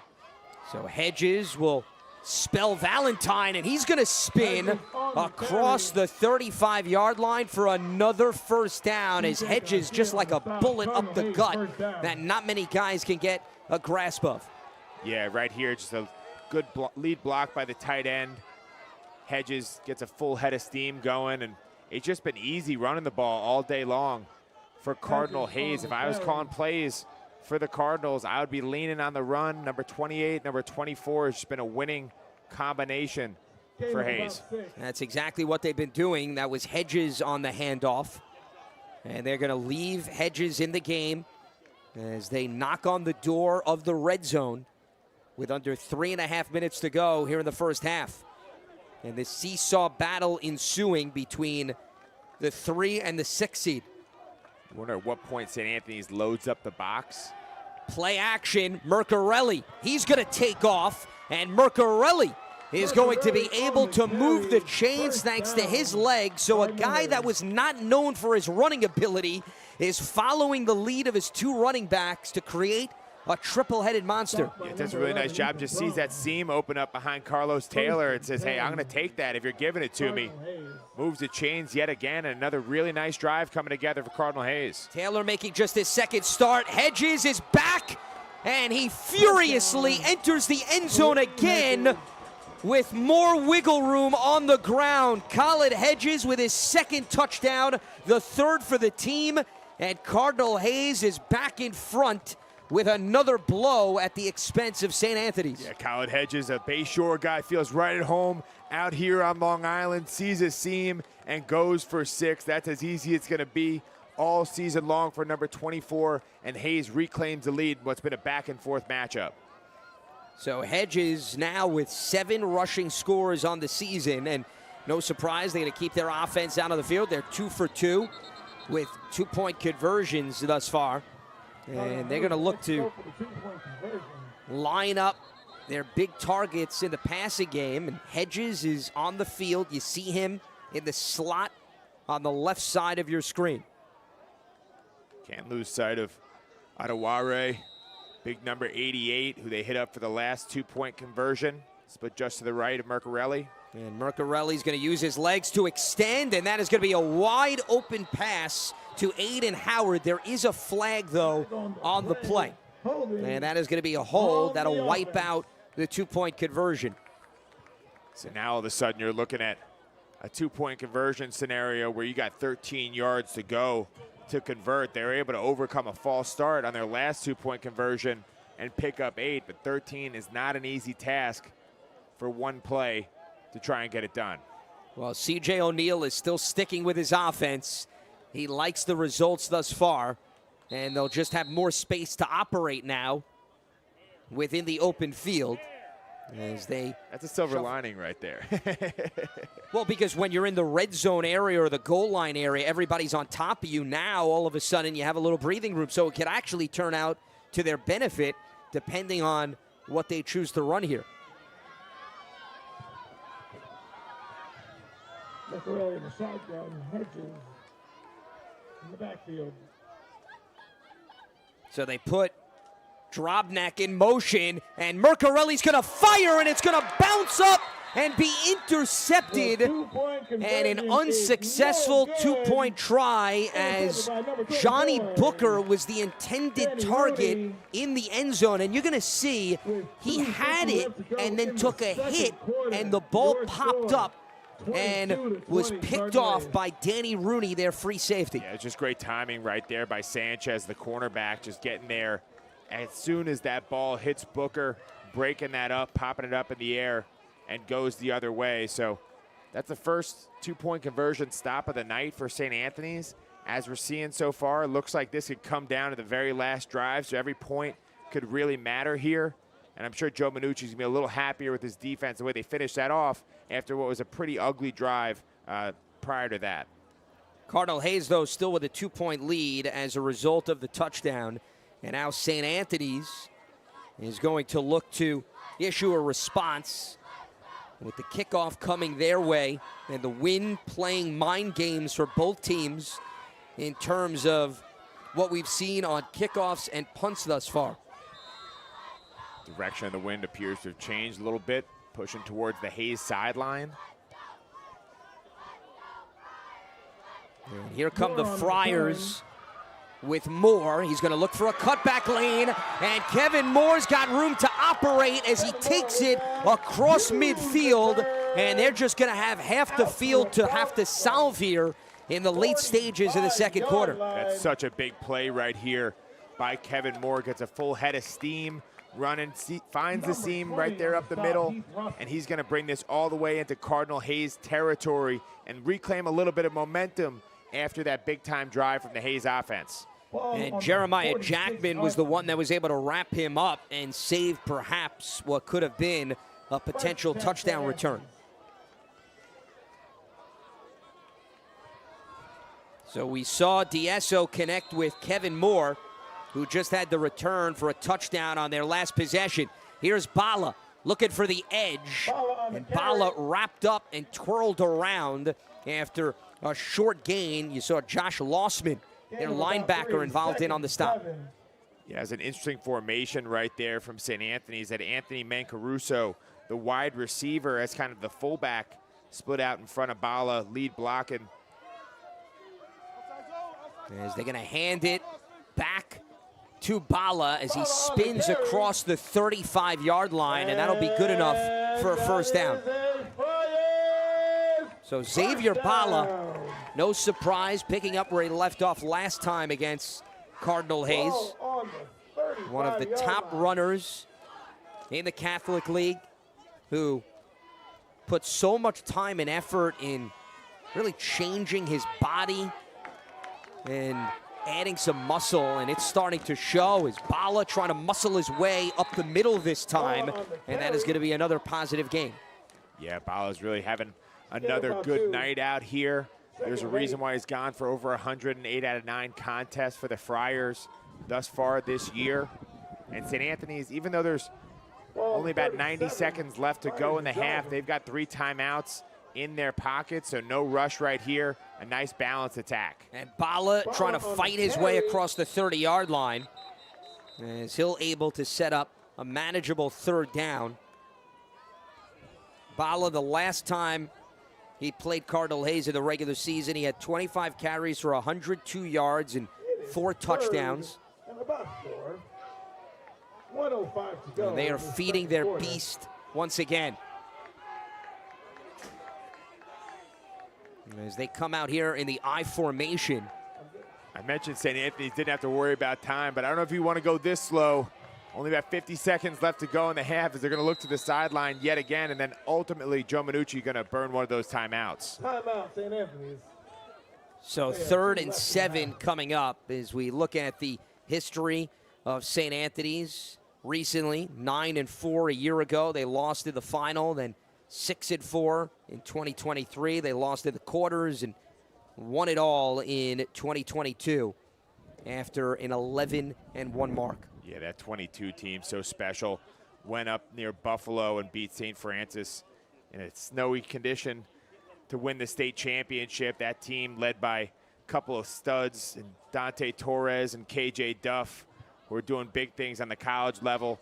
It was so much fun to watch, but St. Anthony's looking to get back to that level. You know, they made the AAA title game last year. Going into this season, as always, the goal was to be champions of this AAA division, but they're getting all they can handle out here in the quarterfinals against a Cardinal Hayes team that hasn't had much success against New York Catholic teams this year. So with just over 45 seconds to go here in the second quarter, 22-20 Cardinal Hayes. Ball. St. Anthony's trying to extend this drive. For the Friars. As Bala is in the backfield with DeEsso. Ball in the backfield. And they're going to give it to Bala off the right side. He's going to twirl around 2 defenders. And this is all based on the spot, and it looks like it's going to be good enough for a first down, though the clock is ticking away here. And we're going to have a stoppage now with St. Anthony's trying to regroup and finish this drive with a touchdown. Yeah, it looks like they stopped the clock in order to get those chains reset, but still got to move quickly here on offense if you're St. Anthony's. 2 timeouts still to go, but not a lot of time. DeEsso is going to fire to McDermott. He's going to be short of the first down marker, but a manageable second down coming up here. And now the clock is stopped as they take a timeout. Joe Minucci to discuss what they're going to do next here as we see DeEsso able to get rid of it quickly, and McDermott able to leap to make that grab. Yeah, those two sophomores just been on the same page all day long. Another timing route. Perfect strike from Anthony D'Esso. Sets up second and short. There are only 22 seconds left to go here in this half. Have another 18 yards or so to gain if they're hoping to reclaim the lead. And one thing worth mentioning, the field goal, even though it is in play, Novellino can hit a kick from this distance. I don't know how this wind factors into that calculus for Joe Minucci. Well, we were talking with Minucci prior to the game, and he said with respect to Novellino, inside the 20 is probably the comfort zone for him, but with the wind, it may change his thinking in terms of how he wants to expose his kicker. And with the way this game is going, I don't think any of these teams want to settle for 3 points. No. They are more than satisfied with finding the end zone instead. Is D'Esso. He's got the fresh set of downs, and he is going to look to drop it off in the flat, and it is going to be a tackle made by Rogers as he was able to bring down Anthony Mancaruso. And that's going to stop the clock now with 14 seconds as Minucci utilizes yet another timeout as they inch closer to that end zone. Yeah, it's going to be their last timeout for the half, so all of a sudden kind of a precarious spot in terms of clock management. Got to make sure everybody in that huddle is aware that, hey, if we do get tackled inbounds, it's got to be a sprint back to the line of scrimmage, try and spike it. I'm sure Minucci would have loved for Mancaruso to get out of bounds right there, keep that last time out in his pocket, but that's not the situation they're in, so it's going to have to be heads-up football for the Friars if they're hoping to score going into this half. Yeah, that was Mancaruso's first catch of the evening, and he put out the stiff arm trying to stay in bounds when his momentum looked like it was going to go out of play anyway. But when you think about clock management here, the wiser move would have been to head out of play and salvage another stoppage, but this at least puts D'Esso in a position to take a shot into the end zone here, perhaps multiple times depending on what they choose to do here. Yeah, first and goal, I think that the decision right here has to be everything is going to the end zone. You could probably get off 3 tries if you got some quick hitters back there, but you cannot get tackled inbounds or else you're going to see that clock trickle down and Cardinal Hayes going in with the lead. And the throw over the middle is incomplete, intended for Kevin Moore. Looks like there's going to be a flag down on the play. Not sure if that was a late hit from Cardinal Hayes on D'Esso. And it is a personal foul against Cardinal Hayes, so that is huge, as that is going to move the ball up here, as we saw Kevin Moore go for it, and he was hit from behind on the play. Yeah, a little bit of extracurriculars from Cardinal Hayes on defense right there. Not that costly, though. Only gives up about 4 yards, considering it's half the distance to the goal. So now it's going to be another first down, but that's a moot point with just 10.5 seconds left to go in the half. Timeout on the field, Cardinal Hayes. So Cardinal Hayes now taking a timeout, and with that, we'll step aside. A 2-point lead for the Cardinals with 10.5 seconds to go, right here on the Varsity Media Sports Network. This is Jalen Brunson. You're watching Varsity Media.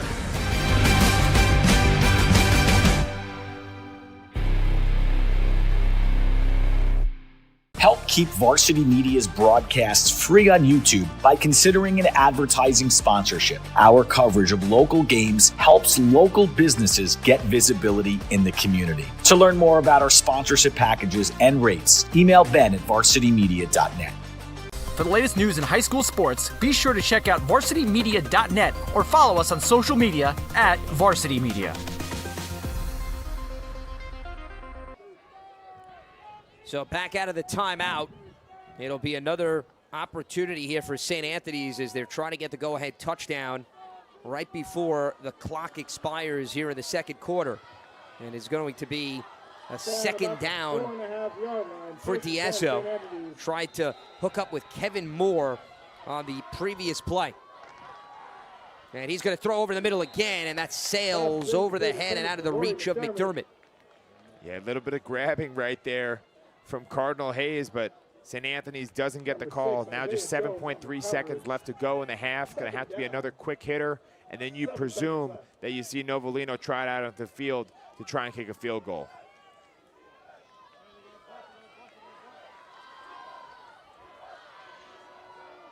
So D'Esso now trying for a third time to punch it in. He's got plenty of time, and he throws wide towards the outside, incomplete to Mancaruso. So now all of a sudden, decision time for Joe Minucci. I'm sure he wants to finish up this drive with a touchdown, but it becomes a real gamble. You're looking at just under 4 seconds left, so in theory, you might be able to get off a really quick hitter over the middle and have one more play to go to be able to kick the field goal. It looks like they're just going to get aggressive. This might very well be the last play of the half. So he's going to take a shot here. Could the fourth time be a charm? Over the middle, and that is complete to Kevin Moore again for the go-ahead touchdown. So D'Esso and Moore connect for the second time, and right on the spot, over the middle, in point and in position there for the versatile weapon out of the backfield. Yeah, can't overstate the importance of this touchdown right here for St. Anthony's. Just a perfect strike right on the numbers from Anthony D'Esso to Kevin Moore. And they're going to trot out Novellino for a PAT. A little bit surprising. Up by 4, I would have expected them to go for 2 right here, try and extend it to a 6-point lead. But Joe Minucci just wants to get the points where he can get them. He's going to be happy to go up by 5 going into the half. Well, Novellino is perfect on the season in extra points.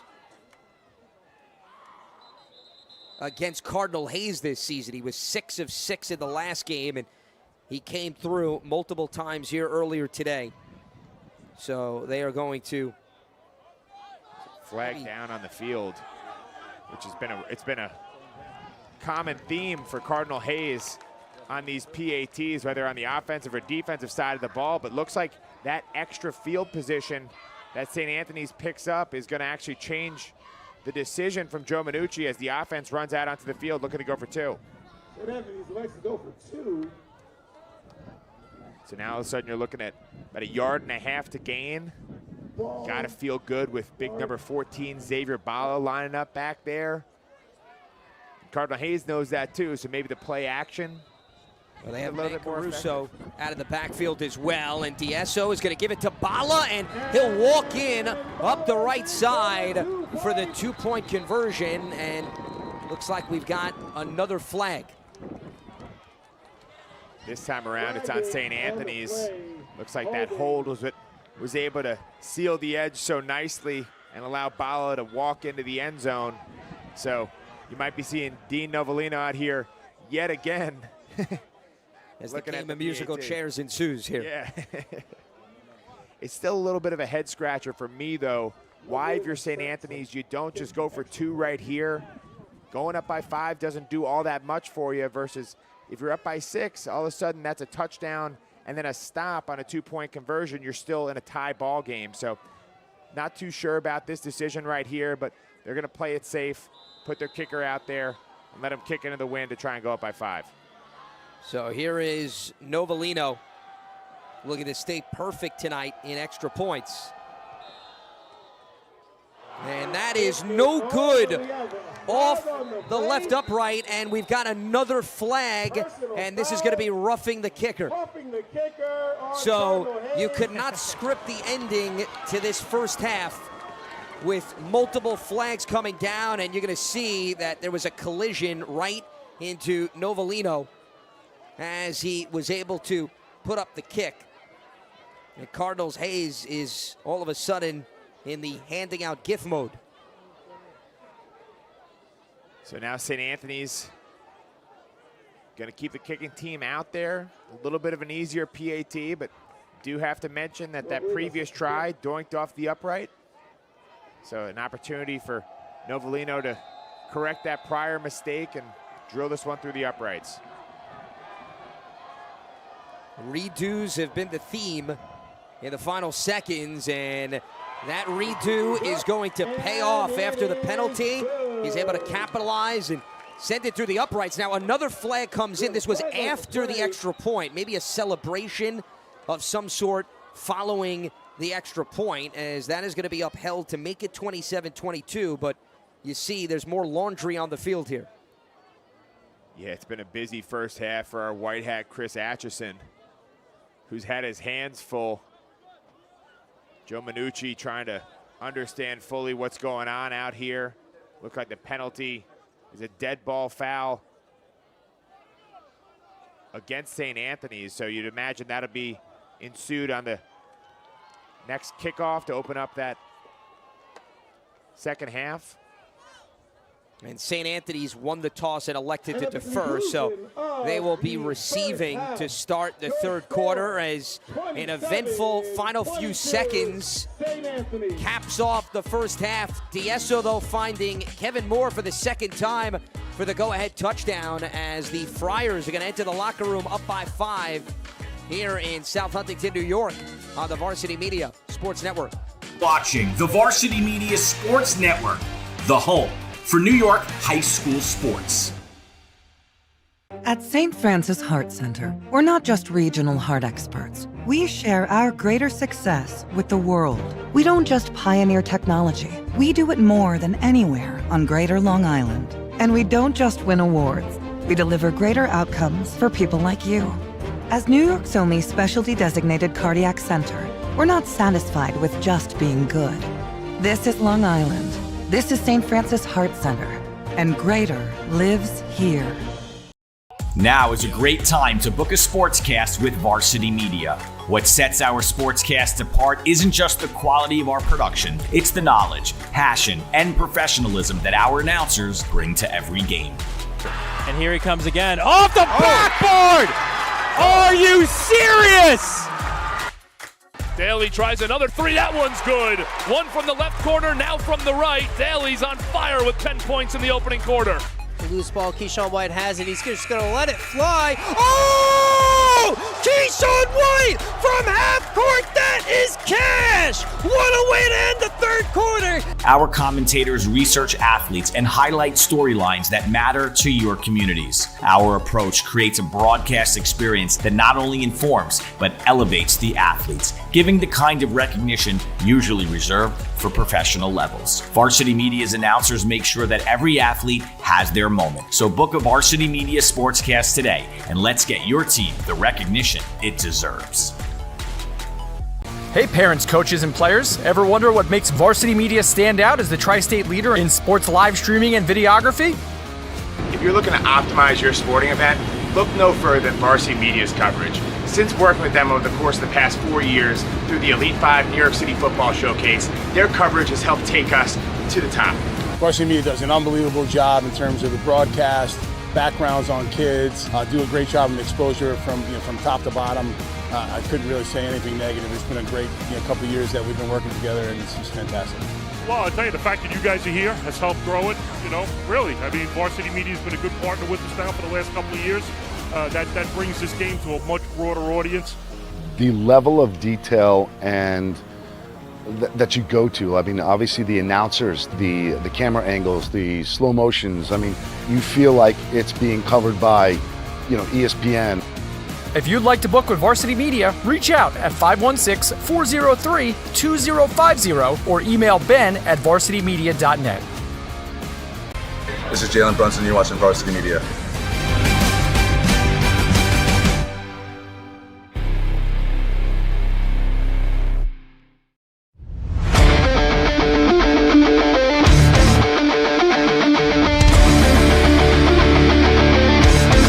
He's got room to go. Merrill towards the end zone. Lost his lid. Touchdown! JJ Damo, face on, stay on athlete. Controlling the face-off. That's 3 in a row now.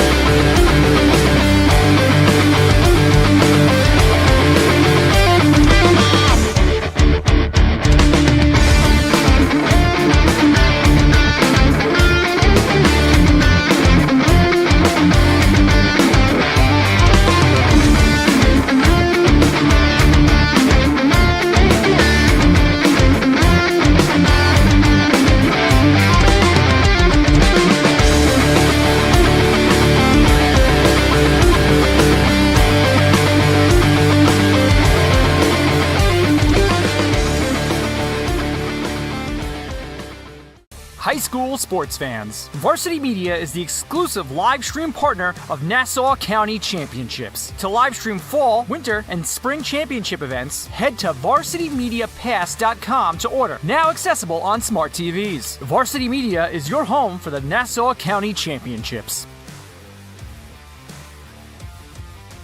For the latest news in high school sports, be sure to check out varsitymedia.net or follow us on social media at Varsity Media. Long live the morning routine. Long live friendly competition. Long live cozy nights at home. And long live healthcare that works with your life.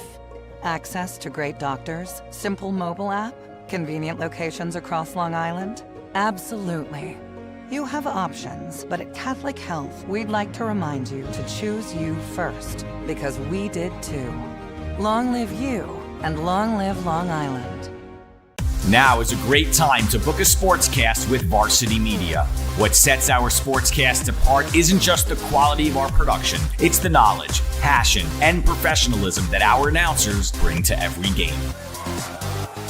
It's Merrill. Oh, look at a fake by Merrill. There's the spin again. Gary Merrill is not human. Touchdown, St. Anthony. Profeta!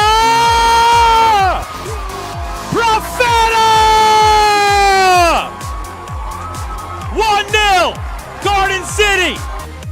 Our commentators research athletes and highlight storylines that matter to your communities. Our approach creates a broadcast experience that not only informs, but elevates the athletes, giving the kind of recognition usually reserved for professional levels. Varsity Media's announcers make sure that every athlete has their moment. So book a Varsity Media SPORTSCAST today, and let's get your team the recognition it deserves. Help keep Varsity Media's broadcasts free on YouTube by considering an advertising sponsorship. Our coverage of local games helps local businesses get visibility in the community. To learn more about our sponsorship packages and rates, email Ben at varsitymedia.net. Don't forget to subscribe to our YouTube channel for upcoming schedules and content, and on social media at Varsity Media. You've seen the dedication, the long hours, the early mornings, the sacrifice. You know your athlete has what it takes, but how do you make sure the right people see it? The recruiting process isn't easy. Coaches are flooded with highlights, but how do you stand out in the crowd? At Varsity Media, we specialize in creating game-changing ISO videos, high-definition, athlete-focused footage that highlights exactly what college recruiters want to see. With our up-close ISO video, we capture your athlete's key moments. No more wide angles showing other players. This is just your athlete's pure, raw talent. This is more than a video. This is the opportunity your athlete deserves. Give your athlete the edge they need. Make the right impression with Varsity Media's ISO video service. The future starts now. Parents, your support means everything to your athletes and to us at Varsity Media. To help us continue bringing you the best YouTube coverage of high school sports on Long Island, we invite business owners to consider a sponsorship on our broadcasts. If you own a business, consider a sponsorship for your athlete's team. It's a great way to show support, gain visibility, and keep the coverage going strong. Join us in making a difference. Contact Varsity Media today to learn more about broadcast sponsorship opportunities by emailing ben@varsitymedia.net. For all the latest Varsity Media updates, including our game schedules, be sure to follow us on social media at Varsity Media, the home for New York high school sports.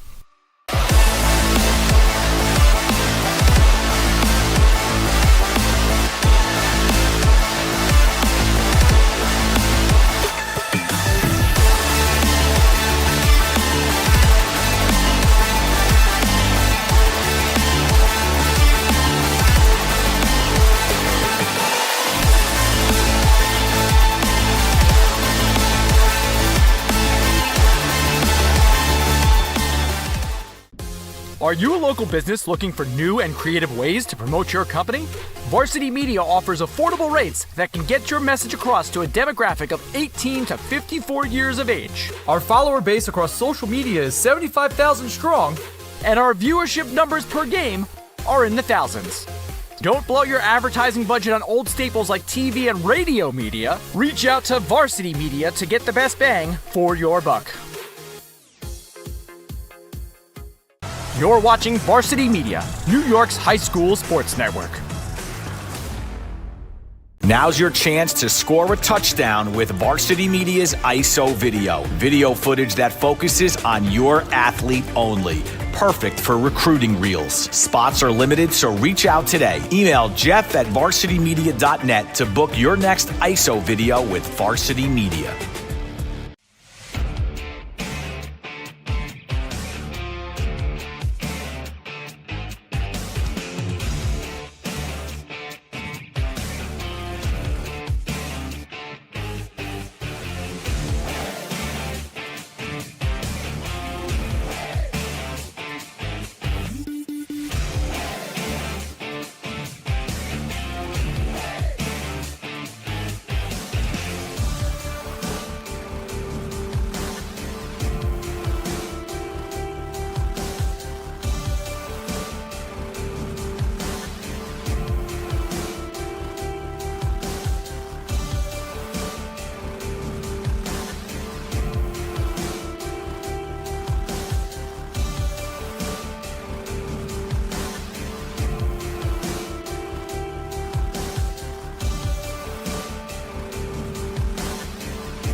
And we are back here in South Huntington, New York, Cy Donnelly Field with St. Anthony's, the number 3 seed, leading 6 seed Cardinal Hayes 27-22 as we welcome you back into the broadcast booth. Godfrey Lance Meadow with you, and this is quite a pleasant surprise, the complete opposite, Pat, of what we saw in the regular season when it was a 42-14 victory for St. Anthony's. They led 28-0 at the half. This has been a back and forth and a game of chess or checkers, however you want to label it. Yeah, if the second half mirrors that first half, you might be talking about the game of the year in the Catholic AAA Conference. A lot of fun, back and forth, really a high stress level type game, whether you're a Hayes fan or a St. Anthony's fan, but just offensive fireworks galore.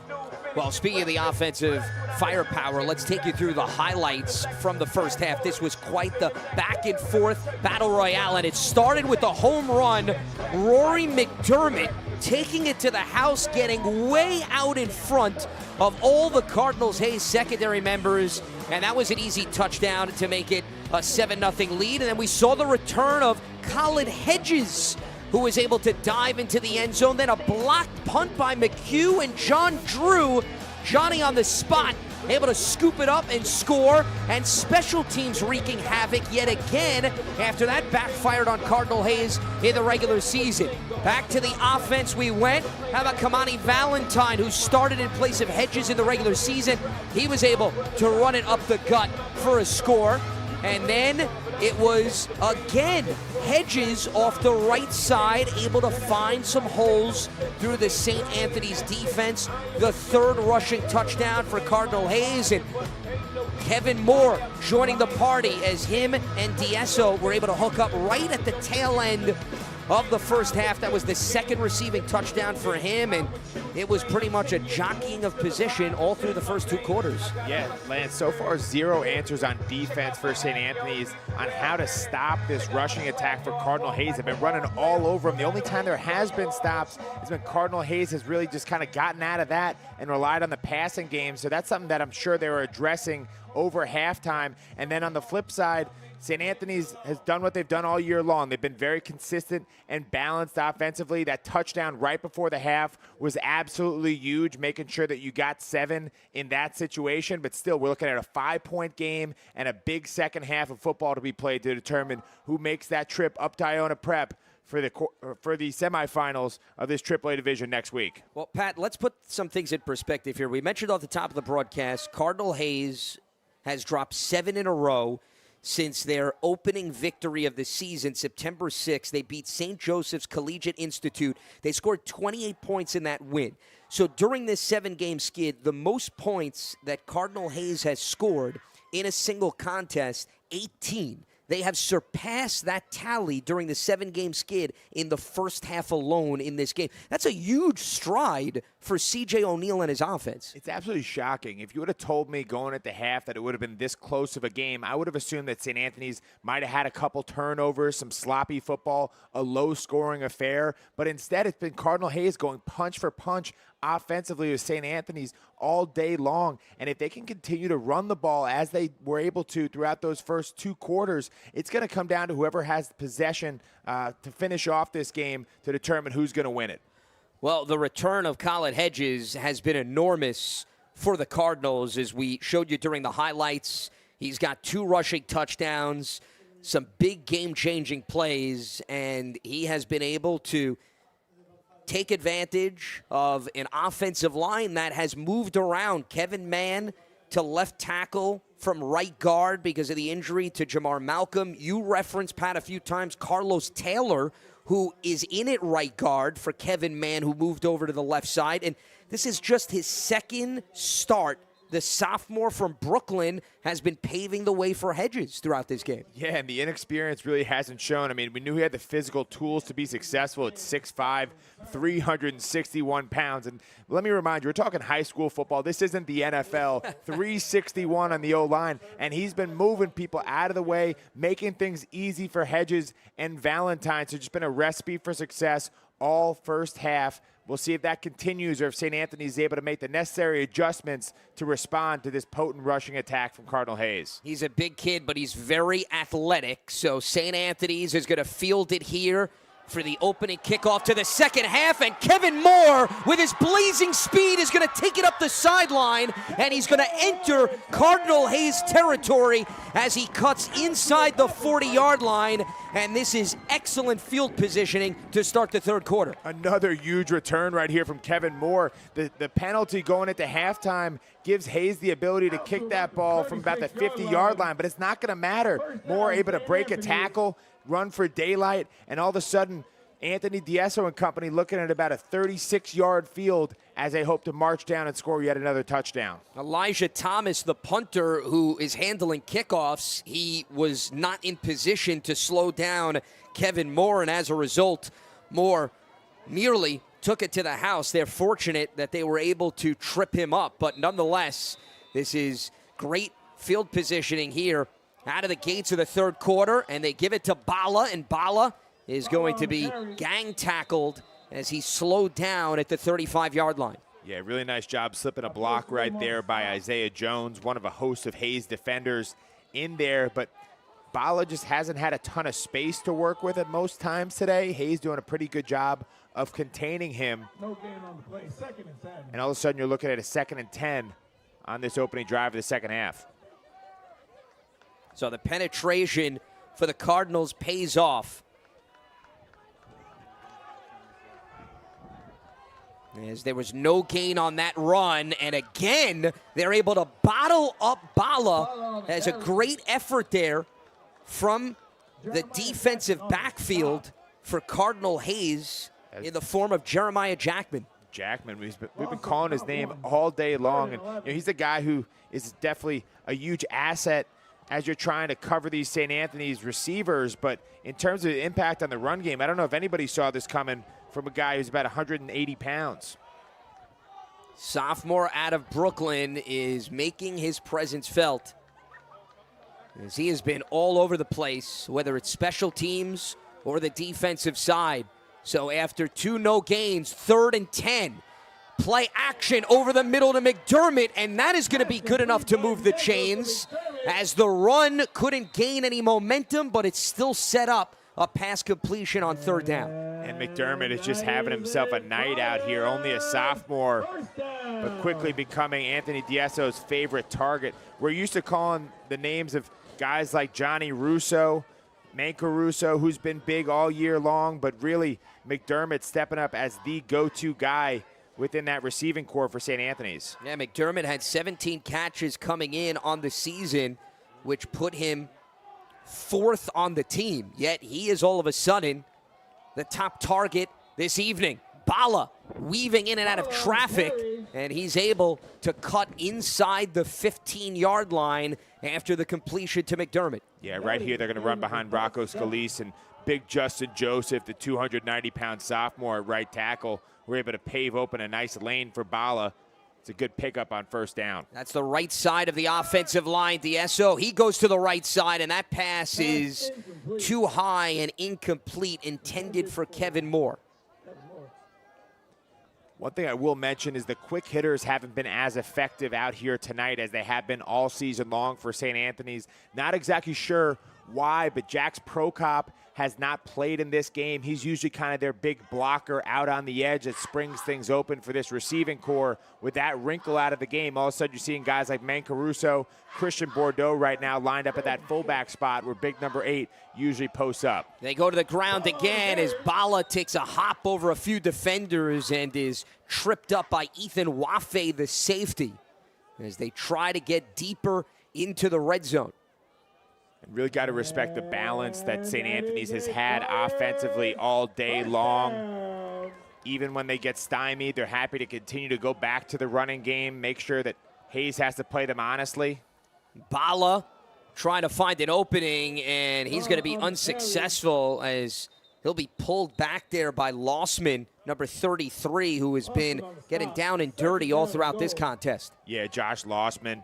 He's a senior. This could be his last game in a Hayes uniform, but he's really just been the rock defensively all year long. Team captain, and really directs things defensively for that Hayes defensive unit. 2nd and 10 as they go back to Bala, and he comes through off the left side for a touchdown.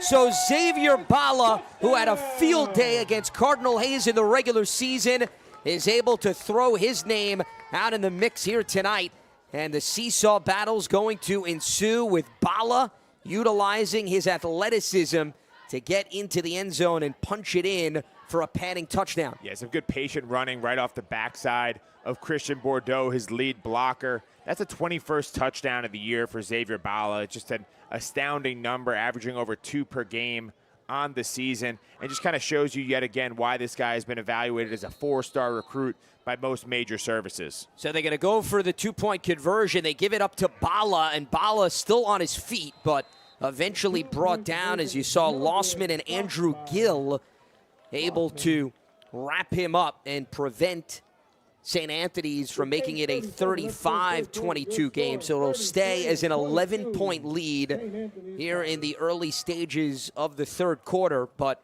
it was Bala who started off in a precarious spot, was stopped for multiple no gains, and they got the first down completion to McDermott, and that seemed to open things up for Xavier to finish the drive here with a touchdown. Yeah, he's really just a workhorse on the ground. You know, coming into tonight's game, he had 215 carries on the season. So he's really the type of guy that's going to wear you out over the course of a game. He's physical, 215 pounds, as well built as anybody you'll find at the high school level. And all of a sudden, that really starts to weigh on a defense. You start to see it pay dividends right there in that opening drive of the third quarter. As we took another look at Bala navigating traffic and getting in to the end zone. So Cardinal Hayes now down by double figures, a bit of uncharted territory for them tonight. Will be receiving the kickoff from Dean Novellino. Novellino's got the wind at his back this time around, so an opportunity to punch this one deep instead of a little bit of a pooch kick there. And Cardinal Hayes is going to field it cleanly and try to bring it out towards the 40-yard line. St. Anthony's not able to allow an explosive play for Eric Drobnak. Yeah, nice job by John Drew in coverage. He's really making a big impact on the special team side for St. Anthony's. Saw his touchdown in the first half there in coverage, bringing down Drobnak. But still, pretty good field position for Mercarelli and company coming out here on the 39-yard line and hoping to respond to that bold statement from the St. Anthony's offense opening up this third quarter. And this is a significant possession because if you're Cardinal Hayes, you do not want this game to start to unroll in favor of St. Anthony's. You want to be able to keep within striking distance, and they have been effective with Hedges on the ground, and no surprise, that's where they start here in the third quarter. Another tough run up the middle as he is taken down just shy of the 45-yard line. Yeah, right there, brought down by DJ Garcia, the 250-pound senior defensive lineman from Lindenhurst. Again, handing the ball off has been the game plan here for Cardinal Hayes, and they are making sure that the offensive line gets some push here for Hedges yet again, as he was just about at the first down marker, but they are not going to give him it, so they're going to have to hand it off yet again, and that's going to give enough of a surge that will absolutely move the chains here on this conversion. That was an impressive run right there. He just carried DJ Garcia, who's about 250 pounds, for 5 yards. Look at the way that he just lowers his shoulder and is able to drive that defensive lineman back with multiple St. Anthony's defenders trying to bring him down to the ground. Really impressive the way that he gets a full head of steam, almost like he's being shot out of a cannon every time he touches the ball. They move Garcia around. Well, this time Hedges moved him around. And speaking on the move, this time it is the defensive line getting into the backfield for St. Anthony's as Ethan Bromoff is coming through there with the sack. Yeah, Ethan Bromoff, our player to watch defensively for St. Anthony's with the blitz off the edge. And looks like Mercarelli doesn't even see him right there. And that's going to really get things behind schedule for Cardinal Hayes, as they're looking so good on the run. All of a sudden kind of limits your ability to rely on that rushing attack, puts more pressure on the arm of Kyle Mercarelli. That was Bromoff's team-leading 6th sack of the season. He's been so consistent, and he's really coming into his own in his second year as a starter. So here's the rushing attack, this time with Valentine to try to get some of that yardage back as you see the ball returns to the initial line of scrimmage. It's a nice run by Kamani Valentine, but all of a sudden looking at a 3rd and 11 type situation, probably expect Hayes to air this out right here with trips left, set up to the left of Mercarelli. So a huge 3rd down. Mercarelli, he's going to keep it, and he is going to be taken down well shy of the 1st down marker. That was Dave McHugh, the leading tackler for the Friars. McHugh, been such an impressive guy throughout his career in South Huntington, stepping up when they need him right there. And unsurprisingly, we're seeing Cardinal Hayes leave the offense on the field. They know how big it is to try and come away with some points on this drive. So 4th and 8, they're going to go for it.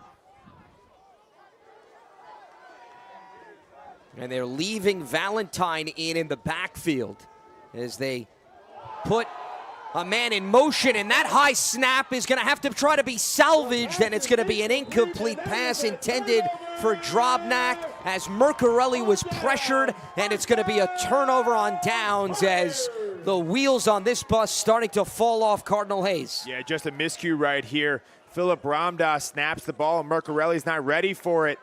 Nice job by number 7 just being able to get rid of that one, put it in the general direction of Eric Drobnak, but the pressure coming up the middle from John Drew doesn't allow him to deliver a strike, and that's to be a fresh set of downs and another possession for St. Anthony's. And these are the mishaps that Cardinal Hayes avoided in the 1st half that unfortunately now are starting to rear their ugly head and change the trajectory of this game, with St. Anthony's now taking over up by 11. And they're going to give it to Bala, who was able to score a touchdown on the last possession. And he's brought down again by Josh Lossman. Yeah, it's a combination of Lossman as well as Jeremiah Jackman right there. Those 2 names we've been calling out all night long. But St. Anthony's just content to stick to their balanced approach. They know that Bala will break one here soon if they're given up enough opportunity. And this throw is dropped after it was completed to Mancaruso. Fortunately, he was able to jump back on top of it, or else that could have been an extremely dangerous play, and they wound up losing yardage as a result. Yeah, that one hurts right there. All of a sudden you go from a situation where if he could have plowed forward for a couple yards, you got 3rd and manageable. Instead, you're looking at 3rd and about 12 or 13 or so. So it really kind of puts the pressure onto D'Esso in an obvious passing situation. And that was a break that Cardinal Hayes needed. D'Esso trying to extend it, and he's going to be nearly hit by Lossman, and a dangerous pass is broken up and nearly intercepted by Jeremiah Jackman. Yeah, right there, D'Esso's got some pressure in his face on this rollout to the left. Good job making Lossman miss, but rushes this one back towards the middle of the field. Any coach will tell you, do not throw a ball into chaos over the middle of the field. That typically doesn't wind up well, and fortunate for D'Esso that that's not a Hayes interception. But Cardinal Hayes defense answers the call after Mancaruso fumbled the ball, lost yardage, and then put D'Esso in a precarious spot. That now brings out the punting unit as Kevin Moore is going to try to reverse the field here with Justice Baldwin awaiting an opportunity. Moore's got those 20-mile-an-hour winds at his back. This time around, he had a 3-yard punt earlier. And Baldwin is going to take it in and not have much room up the left sideline, so it almost turns into essentially a fair catch. But Cardinal Hayes offense will come back out and look to regroup after they turned it over on downs. And it was a bad snap that proved to be costly. And they also were not able to take advantage of Hedges with his strong running, as he's out there to start with Mercarelli. And when they've leaned on the ground attack, as you pointed out, Pat, good things tend to happen, especially much more manageable 3rd downs compared to where they get in that pass-happy mode. Yeah, Hedge has been getting 6, 7, 10 yards a clip Speaking of Hedges, he's going to take the handoff here, and he's going to maintain that average. A nice gain out towards the 30-yard line on the first carry of this drive. 2nd and 5 on the 30-yard line. So a 5-yard pickup for Khalid Hedges, the leading rusher, back after missing the last few games due to injury. And he did not play in the regular season matchup against St. Anthony's, and you could see the difference that he does when he's back out on the field, as that is going to be a completion to Drobnak, and that's going to move the chain. So Hedges' ground game again opens up the short passing attack, and it is Mercarelli and Drobnak able to take advantage. Yeah, Mercarelli just likes this one-on-one matchup. He sees Brody Rickard out there on an island against his best receiver, and he's going to take that all day long. A nice, easy connection that's going to move the chains. And all of a sudden, Cardinal Hayes starting to get things going once again on offense. Mercarelli fakes the handoff, surveys the field. He's going to take a shot deep down the field, and that is out of the reach of Drobnak, as he was covered very closely down the field as they were going for the home run. Yeah, it's a really nice job out there on an island with Drobnak. Was Anthony Sanchez, guy who had a couple interceptions the last time these two teams met up. And he's really Sanchez Island out there. You do not want to throw in the direction of number 9. Got a nice long body, 5'11" and $165 out of Merrick. And he's been such an asset in that secondary for St. Anthony's all year long. He's their best cover guy. He was called up from JV last season as a sophomore as Hedges. He was on JV doing damage last year and now on varsity.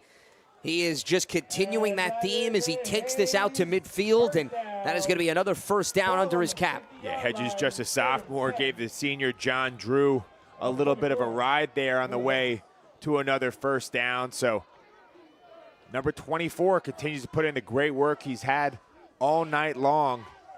St. Anthony's trying to find answers. Hedges again working the middle of the field, and he just finds a way, even in tight space, to turn it into some positive yardage. As you see him put together 3 yards on the carry. Yeah, we've sung the praise of Hedges all night. He runs like he's about 250 pounds like his counterpart Valentine, but Hedges only about $175. You wouldn't know it the way he's been carrying Friar defenders all around the field. And just to think this guy's got another couple years of varsity football to look forward to could be scary. He keeps churning those legs. The play action leads to a completion over the middle, as that was a beautiful strike to Atariwa, the 6'7" wideout who has come through with some big catches tonight. Yeah, Atariwa does a good job right there up the seam, just making his presence known. Kind of similar to a Rob Gronkowski right there, communicating with his quarterback and moving the chains yet again for Cardinal Hayes. Well, when you're 6'7", they'll just throw the ball up to you and hope for the best, and it has certainly paid off for Mercarelli. He's got a fresh set of downs. Hedges bumps into his own teammate, and it makes no difference. He's still churning those legs out to the 35-yard line, as that has been his MO, and St. Anthony's has had trouble getting in his way. Yeah, Ethan Bramoff thought that he had Hedges dead to rights in the backfield right there, but just breaks out of that tackle and is able to turn nothing into something there on first down. So Khalid Hedges making quite the return on the field after being a spectator the last few weeks. A second and manageable, and Hedges this time is wiped out as he took some collision, and it was DJ Garcia who's been on the wrong end of most of those close plays, this time able to establish his power. Garcia's just going to back into him right here almost. He does a really good job at the point of attack, just pushing Kevin Mann right into his running back. It's an impressive display of power from the senior against the guy in Kevin Mann who has a brother at Syracuse right now. His brother Jaden running the 2 deep as a freshman. It's a very talented family you got. After he started, Cardinal Hayes as well, and Valentine tripped up from behind by Dave McHugh, the leading tackler for the team on the season, after all of a sudden it parted like the Red Sea for Kamani. Yeah, really nice play there by McHugh. He's a guy who's just a tough dude with a great motor, keeps going all day long. Nothing new here. Cardinal Hayes leaving their offense out of the field as that third quarter trickles down. So 3 quarters in the books. It's an 11-point lead for St. Anthony's thanks to Xavier Bala, able to move right to left into the end zone for his 21st rushing touchdown.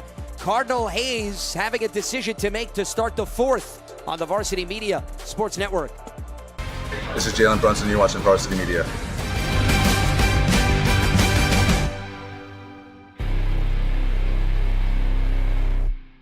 At St. Francis Heart Center, we're not just regional heart experts. We share our greater success with the world. We don't just pioneer technology. We do it more than anywhere on Greater Long Island. And we don't just win awards. We deliver greater outcomes for people like you.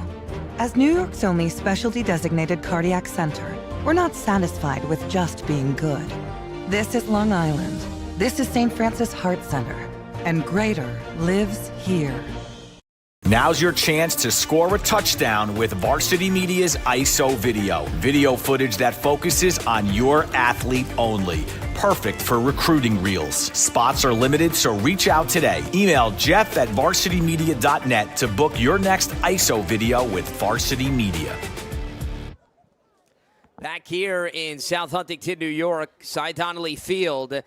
It is AAA playoff action here in the Catholic League, and it is third-seeded St. Anthony's with an 11-point lead over number 6 Cardinal Hayes. And here's 4th and 7 for the Cardinals, and no surprise, the offense is going to stay on the field. This has been the track record that they have followed all throughout the game, and more often than not, it has paid off. But here's another opportunity for Mercarelli to try to work his magic to extend this drive with Hedges in the backfield and Booker in motion. And a flag comes in, and that is going to be a false start. And that is a major no-no when you're in the position of 4th and 7 that now becomes 4th and 12. Yeah, some of these silly penalties starting to catch up to Cardinal Hayes. The difference in calling a play on 4th and 7 versus a 4th and 12. Your playbook gets pretty narrow in these type situations. We need to pick up such a chunk in order to keep the drive going. Really puts Mercarelli in a bad spot. So C.J. O'Neal is now going to direct his offense here to find a way to pick up the first down here so that they can extend this drive and eat into an 11-point deficit as they're moving personnel around left and right, including Atariwa, who's now on the far right side. And the pressure's coming towards Mercarelli, who's hit, and the ball is going to drop incomplete. It was intended for Drobnak over the middle. And again, St. Anthony's defense putting its foot down and able to get in the grill of Mercarelli to force the incompletion. Yeah, it's once again that linebacking core getting home for St. Anthony's. Combination of Drew and Bramoff. Make sure that there's just no time, a lot of pressure in the face. Is Bramoff who ultimately got there, our player to watch on defense for the Friars. And that's going to give another opportunity to Anthony Diesso and Xavier Bala to extend this lead as all of a sudden things are starting to look a little bit out of reach for Cardinal Hayes. Need a stop here, if ever. And when you have a guy like Bala, it enables you to just milk that clock with your rushing attack, and that's why it is going to be imperative here for Cardinal Hayes to win the battle in the trenches, knowing that St. Anthony's has no reason to throw the football right now with 11:52 to go in the 4th quarter. And both teams are going to head towards the sideline here.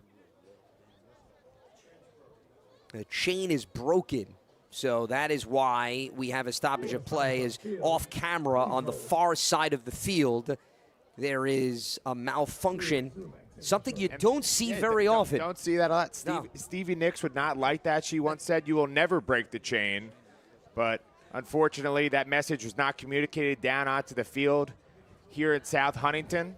It's also a new generation, so I don't know if they got the message from Stephen. I know the think reference. The parents watching the broadcast will appreciate a little Fleetwood Mac. I guess I was referring to the personnel on the field from that standpoint. But speaking of the future generation, how about the next level we check out for St. Anthony's and the players that were out on this field at one point in their careers and now are across the collegiate landscape? Yeah, just a testament to the program that Joe Minucci has built. Looking at some of these guys, Ian Strong is having an absolutely strong year at Rutgers, to say the least. And KJ Duff, his counterpart in New Brunswick. KJ, for many weeks this season, has led the Big Ten in receiving. Both those guys you can expect to see playing on Sundays in a couple years. Dante Torres out there playing quarterback for a great Harvard team. Jaden Platt and Kenyon Miles, a couple of great receivers doing their thing in the CAA. So at St. Anthony's, you come to expect guys to go on and do great things on Saturdays, some of them on Sundays as well. Harvard undefeated on the season and having a big lead on Columbia tonight. And let's now check out Cardinal Hayes and where they've sent some of their star players. Yeah, right there you see the three Beelan brothers who really made this program so great for so many years. Henry, who has started on and off during his tenure at Duke. Blake Beelan, the defensive lineman at Georgia Tech, top 15 team, so having a great year. Richie Beelan, a guy who is so special at Grand Concourse, now playing quarterback at Syracuse. You got Elijah Fuentes at Cuse as well under Fran Brown, and Damon Barnes in the Ivy League.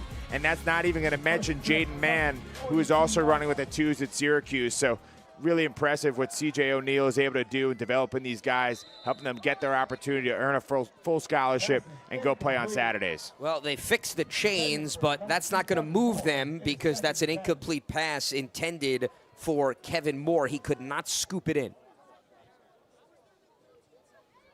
As you saw D'Ezzo try to throw one over the middle, Moore made every effort, but it hit the turf, so it'll be 2nd and 10 here for St. Anthony's. Bordeaux been that guy consistently lined up at the H-back spot, lead blocking as he goes in motion. As Bala is going to cut back and slither through and nearly get all the way down near the first down marker. Just tremendous effort above the X's and O's to find a way to maneuver through the Cardinal Hayes defense. Yeah, Bala's a tall dude, but he does a good job of managing his pad level, making sure that guys have to really meet him at the point of attack if they're going to hope to knock down number 14 right there. You saw it all on display. And on 3rd down here, Bala turns nothing into something and is going to surge ahead for the first down. It looked like he was going to be brought down in the backfield and was able to dance his way out of it as we take another look. What a swing right here. Looks like Bala's about to be tackled about 6 yards in the backfield, somehow wiggles out of it and gets there for the first down. And what a huge difference that makes when all of a sudden you go from expecting to punt the ball around midfield to a fresh set of downs. So they give it to Bala yet again, and this time he's going to use his power to try to muscle his way down to the 45-yard line. As this time they were able to bottle him up, but that was after he was able to gain a few more yards, as they have had a hard time now all of a sudden slowing down the junior running back. Yeah, you know, we've heard coaches across the Catholic League in New York refer to Xavier Bala as just kind of your classic Big Ten build running back, and you're really seeing it all on display out here right now. He wears these guys out. He's got no problem toting the rock 25, 30 times a game, and all of a sudden once you get to the 4th quarter, those broken tackles really start to add up. So here is 2nd and 6. And D'Ezzo is going to dump it off up the sideline. That is going to be a completion to McDermott, and that is going to move the chains as they are in the red zone yet again here in the postseason. Rory McDermott came into this game with only 17 catches.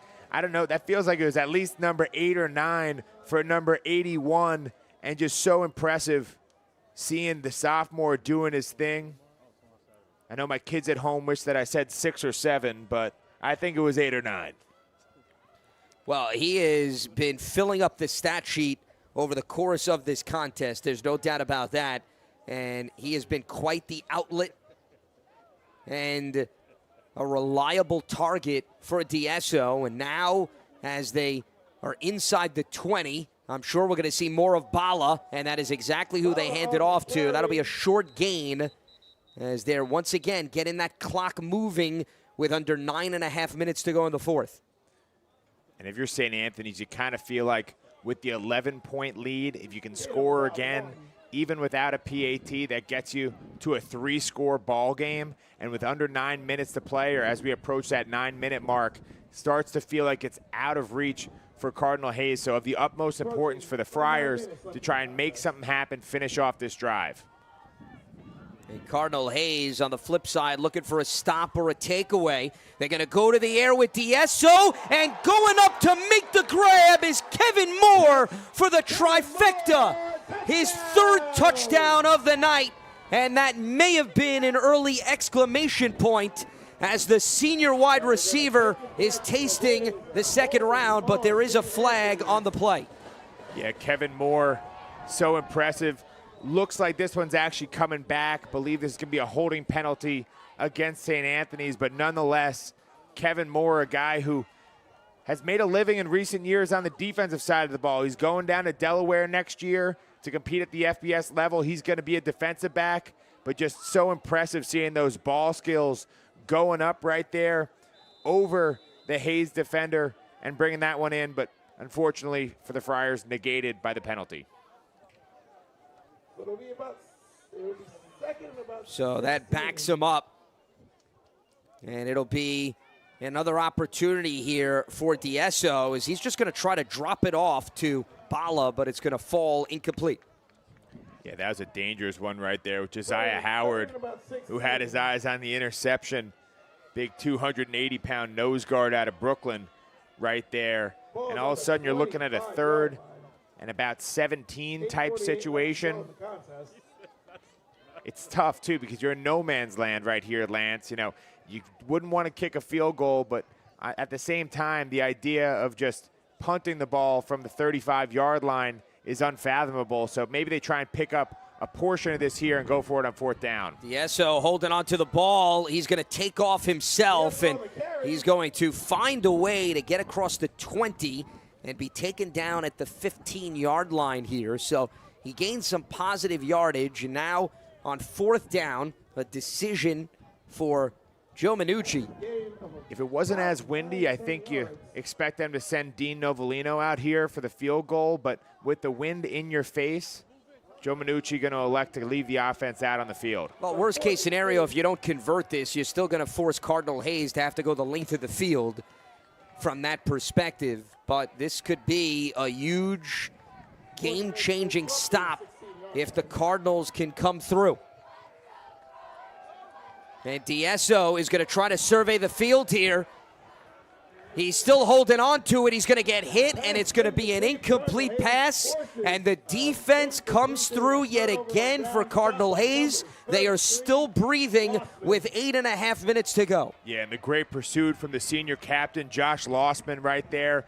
Leaves D'Esso with no opportunity to get this ball to one of his receivers. You'll see he's looking to find a man, but big number 33 is coming in hot, and he's going to pay the price as all 225 of number 33 lands on Anthony D'Esso. So the offense now coming back out for Cardinal Hayes, and there is plenty of time left in this game with them trailing by just 11 points. And Hedges is going to be out there in the backfield. He has had quite the evening, as they're in need of an explosive play. And it's not going to come in the form of their quarterback as Mercarelli is brought down, and that defensive front able to establish itself with Juan Moreno, the junior defensive lineman. Juan Moreno is a guy who came into this game with only one tackle on the season, but he's really done a good job in practice of earning the trust of this coaching staff. All of a sudden finds himself getting some big-time minutes here in this quarterfinal matchup and makes the most of it with the sack. Yeah, he and Eli Sejour have been rotational defensive linemen as they look to showcase their depth. Mercarelli fakes the pass, and he's going to be brought down, and they're going to say that is a sack and not an incomplete pass. Again, the Friars defensive line, and it is Brendan Shaughnessy with his 3rd sack of the season. Yeah, Brendan Shaughnessy's having a huge night out here. You'll see him just coming off that edge, or right up the middle, rather. Does a good job bringing him down, and ultimately that's going to be an intentional grounding call against Mercarelli, putting the Hayesmen way behind the chains here on 3rd down. So the knee was down before the ball was released. And now it is no man's land for Cardinal Hayes. They're just going to try to jump it off. A quick pass to Atariwa, and he wasn't going to go anywhere. And as a result, 4th and forever for Cardinal Hayes, with the clock ticking away under 7 minutes, and the special teams unit is going to come out to try to reverse the field. Yeah, C.J. O'Neal has been no fan of conservative play and really using his punt or kicking units in general, but he's sending Elijah Thomas out here with really no other choice, as his punter is going to line up with his feet in the end zone. So no wiggle room at all for the Cardinals. Thomas lined up about 18 yards behind his long snapper right here, standing in the end zone. And that's a high snap, and Thomas, fortunately, is going to get it up. And this is going to take a Cardinal Hayes bounce all the way to the 46-yard line, which is going to be where St. Anthony's takes over with just over 6 minutes to go in the 4th quarter. And the Friars defense was able to deliver and prevent Cardinal Hayes from getting back in this game. And a reminder that you can stay locked to Varsity Media for the CHSFL Championships. This is your home at youtube.com/Varsity Media. The winner of this game will earn the distinct privilege of going up to New Rochelle next weekend, battling Coach Spagnuolo and his Gales. Going into the season, I think a lot of people thought that it was Iona Prep and then everybody else, but Monsignor Farrell a few weeks back made that trip, shocked the world, and earned themselves a 1 seed. So Iona can be beaten, and everything wide open in this AAA division.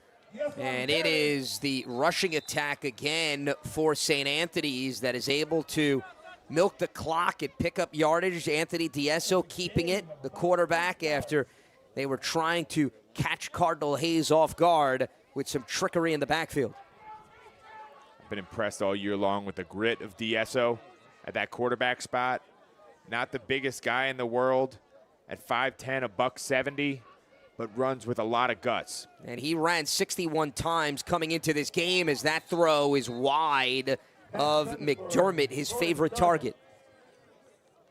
So that'll stop the clock here and set up a 3rd down, and that's exactly what Cardinal Hayes wants.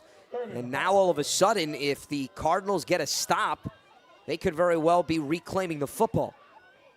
So an interesting choice by St. Anthony's to go to the air after they got a nice pickup by Diesso on 1st down. Yeah, would have thought they would have elected to keep it on the ground, burn another 35 seconds or so, but instead the clock stops, and that was a little bit of a broken play. And Diesso is going to keep it himself, and he's going to race out for a 1st down to make up for that incompletion, as that'll move the chains and also move the clock. Yeah, right here, Diesso just opens up the wrong way. Thought Bala was coming to his right. Bala goes to his left, and Diesso says, all right, I guess I'll get this one myself. Gutsy running from the sophomore quarterback, and earns them a fresh set of downs. On roughly the 40-yard line. And a backbreaker for Cardinal Hayes after they thought that they still had an opportunity to get the ball back, and instead it is Diesso that had other plans, and now they go back to the conventional rushing attack, and here is Bala, the man of the hour, who is just going to walk into the end zone and put the finishing touches on quite the performance for the Friars, his 2nd score, and number 22 on the ground this season. The little 6-7 celebration from 1-4 right here. We know him for his gutsy running up the middle, but here he gets a little bit of a look on the edge, decides to hit the gas. We'll look at this one more time. Nice seal right out there by the St. Anthony's offensive line, and all of a sudden you give him the open field. He's going to make you pay. He's a 4.5 40 kind of guy at 215, and that's his second touchdown of the night, 22nd on the year. So Xavier Bala, who I thought may have considered going down and try to kill more clock, but it was too attractive for him to pass that up, and the extra point is good for Novellino, as that'll make it 40-22 in favor of the 3 seed St. Anthony's. And with that, we'll take a breather in South Huntington, New York. It is the home team doing the heavy lifting on the Varsity Media Sports Network. Now is a great time to book a sportscast with Varsity Media. What sets our sportscast apart isn't just the quality of our production, it's the knowledge, passion, and professionalism that our announcers bring to every game. And here he comes again. Off the backboard! Are you serious? Daly tries another 3. That one's good. One from the left corner, now from the right. Daly's on fire with 10 points in the opening quarter. Loose ball, Keyshawn White has it. He's just going to let it fly. Oh! Keyshawn White from half court. That is cash. What a way to end the third quarter. Our commentators research athletes and highlight storylines that matter to your communities. Our approach creates a broadcast experience that not only informs, but elevates the athletes, giving the kind of recognition usually reserved for professional levels. Varsity Media's announcers make sure that every athlete has their moment. So book a Varsity Media Sportscast today, and let's get your team the recognition it deserves. So Novellino on to kick off after coming through with the extra point. As Bala able to find the end zone for the second time, and Cardinal Hayes maybe with an opportunity here for a return, and that is a hard takedown of Justice Baldwin, who thought maybe it would open up on the left side, but that ended abruptly. Yeah, Christian Bordeaux had other ideas. You see him doing a little bit of everything. That's his second tackle out there on the kickoff unit and lead blocking. And we haven't seen him run the ball, but he's a guy who can be dangerous when it's time to spell Xavier Bala. Might imagine you might see number 16 out there on this next drive, as St. Anthony's has a ton of breathing room here in South Huntington. Yeah, he had 10 carries for 45 yards in the regular season meeting, but then again, that was when the game got out of hand and they were able to give Bala some breathers, especially in the second half after they jumped out to a 28-0 halftime advantage. So here is Cardinal Hayes with just under 5 minutes to go as they put Booker in motion. And Mercarelli is going to take a shot deep down the field, and that is going to be on point to Eric Drobnak, their #1 wide receiver, who is able to flip the field with one catch. Yeah, just a tough situation right there for Brody Rickert out on an island with Drobnak, and Drobnak just does a good job getting to the ball at the point of attack. And that's exactly what Cardinal Hayes needed. You know, got to pick up yardage in huge chunks with only about 4 minutes and 30 seconds left in the game, looking to claw back from this 18-point deficit. So fresh set of downs from the 30 over the middle. That is a pass completion, and it is going to be Johnny Booker that hauls that in inside the 20-yard line. So 2 quick passes, and they are now all of a sudden in scoring position as we approach the 4-minute mark in the fourth quarter.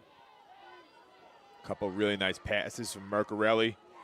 Shows you why he's warranted some legitimate Division I interest. Hedges trying to run up the gut. He gets down to the 15-yard line. Stop by Sejour. As we saw Eli Sejour in on the stop. Get him about 3. Such a nice luxury for St. Anthony's to have the competitive depth they do. We see Moreno and Sejour both out there, both reserve defensive linemen, but guys who are very talented in their own right, bringing some fresh energy for that defensive unit. They send Hedges out wide. Mercarelli in and out of traffic, and he's taken down inside the 5-yard line as the quarterback did that all by himself with his legs. Yeah, Mercarelli, as we mentioned, came into this game with negative 28 yards. I think he's got about negative 3x his season total in this game. I don't know. I wasn't a math student or a great math student. Well, he's trying to put his head above water, I think it's fair to say, after negative 28 coming in to this contest. As Mercarelli is going to have this play short-lived as a flag comes in on the left side and is going to put an end to that. It's going to be offsides on St. Anthony, so Cardinal Hayes is going to have a chance to move a little bit closer. All you can do is control the controllables at this point in the game. So punches in for a touchdown. Probably looking for an onside kick. Fresh set of downs. They give it to Hedges, who's still on his feet.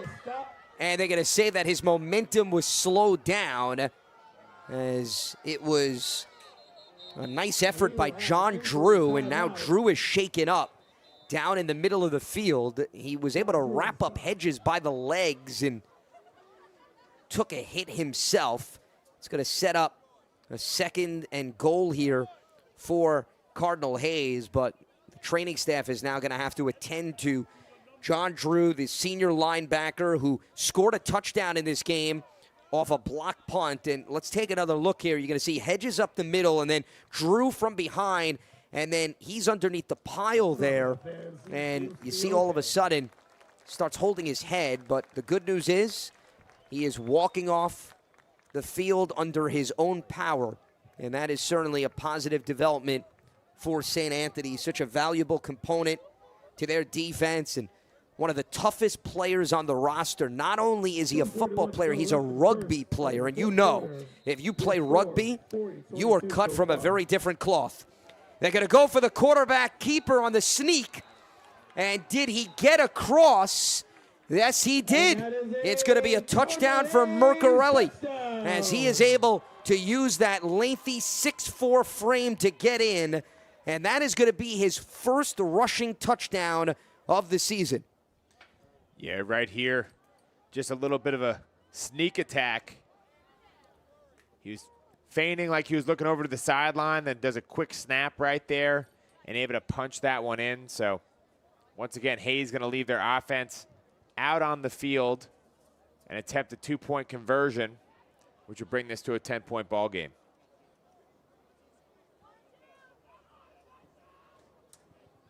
Got to feel like Cardinal Hayes would go for the onside kick. Still have 3 timeouts in their back pockets. They are able to get the ball back quickly if their defense can make a stop. But right now the focus is going to be on trying to punch this one in and get in their 3rd 2-point conversion of the afternoon. And they've been successful in this department. So let's see what Mercarelli has up his sleeve. He's going to dump it off and got rid of it, I think, a little bit sooner than he anticipated. Incomplete pass. It was intended for Atariwa, his big wide receiver, and it went right through his hands. So it's going to stay a 12-point game, 40-28. And still 2.5 minutes to go. Timeouts at their disposal, but you would think an onside kick has to be a part of the agenda to consider, given it's still a 2-possession game. Yeah, right now Joe Minucci getting his hands team ready. Most certainly going to be an onside for Cardinal Hayes.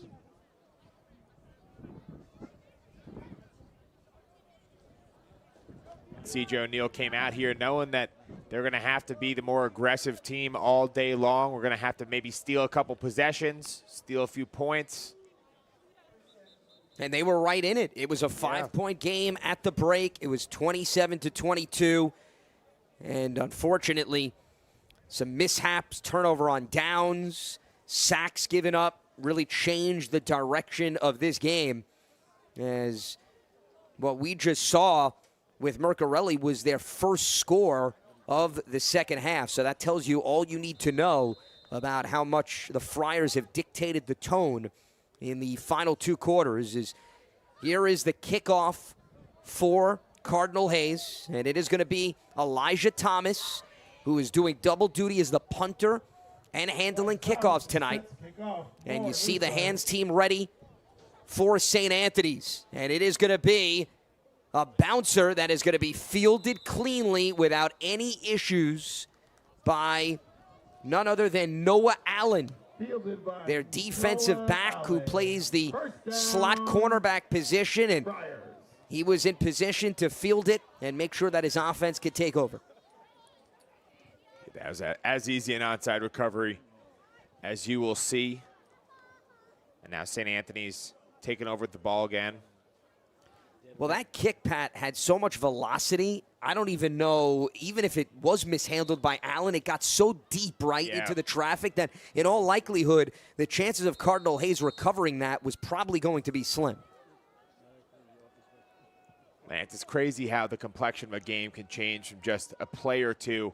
Going into half, St. Anthony's was down by a couple points, looking to try and score, decided to gamble with just 3 seconds left in that first half, able to connect with Kevin Moore and score the touchdown. And they're going to fake the handoff to Bala, and instead it's Diesso that slides in safely at midfield to pick up the first down and move the chains.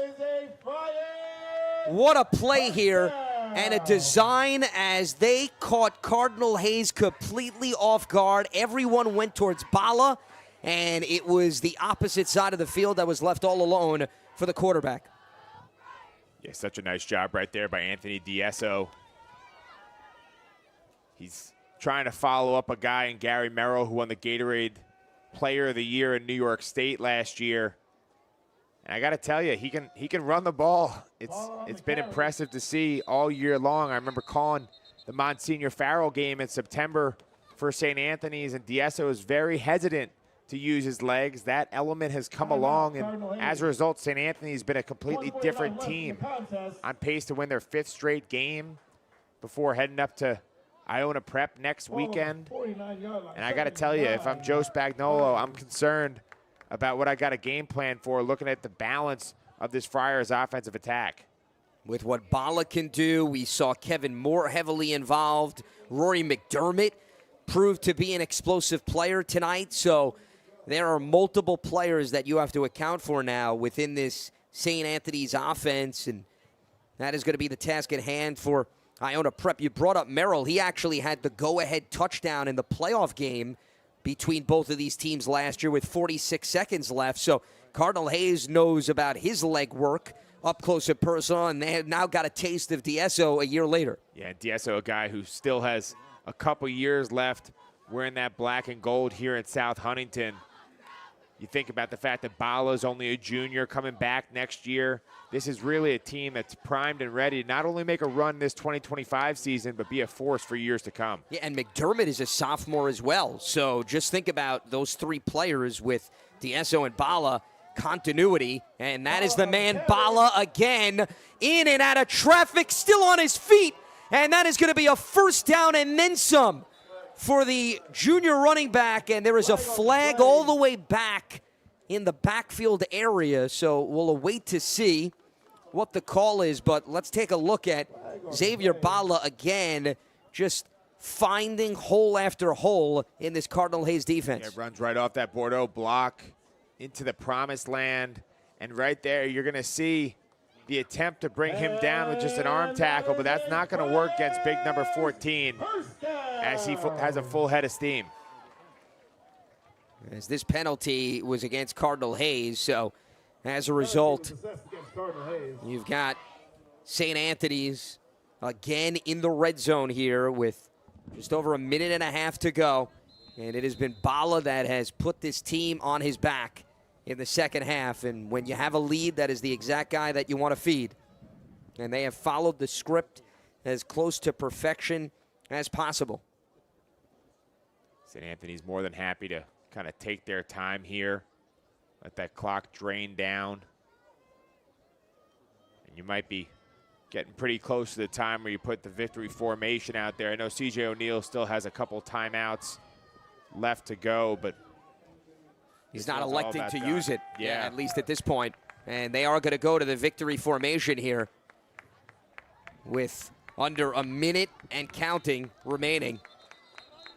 And the best way to end a game, especially in your own backyard in the postseason, is in this exact formation. And maybe we spoke too soon because now C.J. O'Neill has utilized the timeout, so not so fast in terms of the victory formation. I think C.J. O'Neill is trying to send a message to some of the younger guys within his program of, hey, we keep playing to the very last snap, very last second.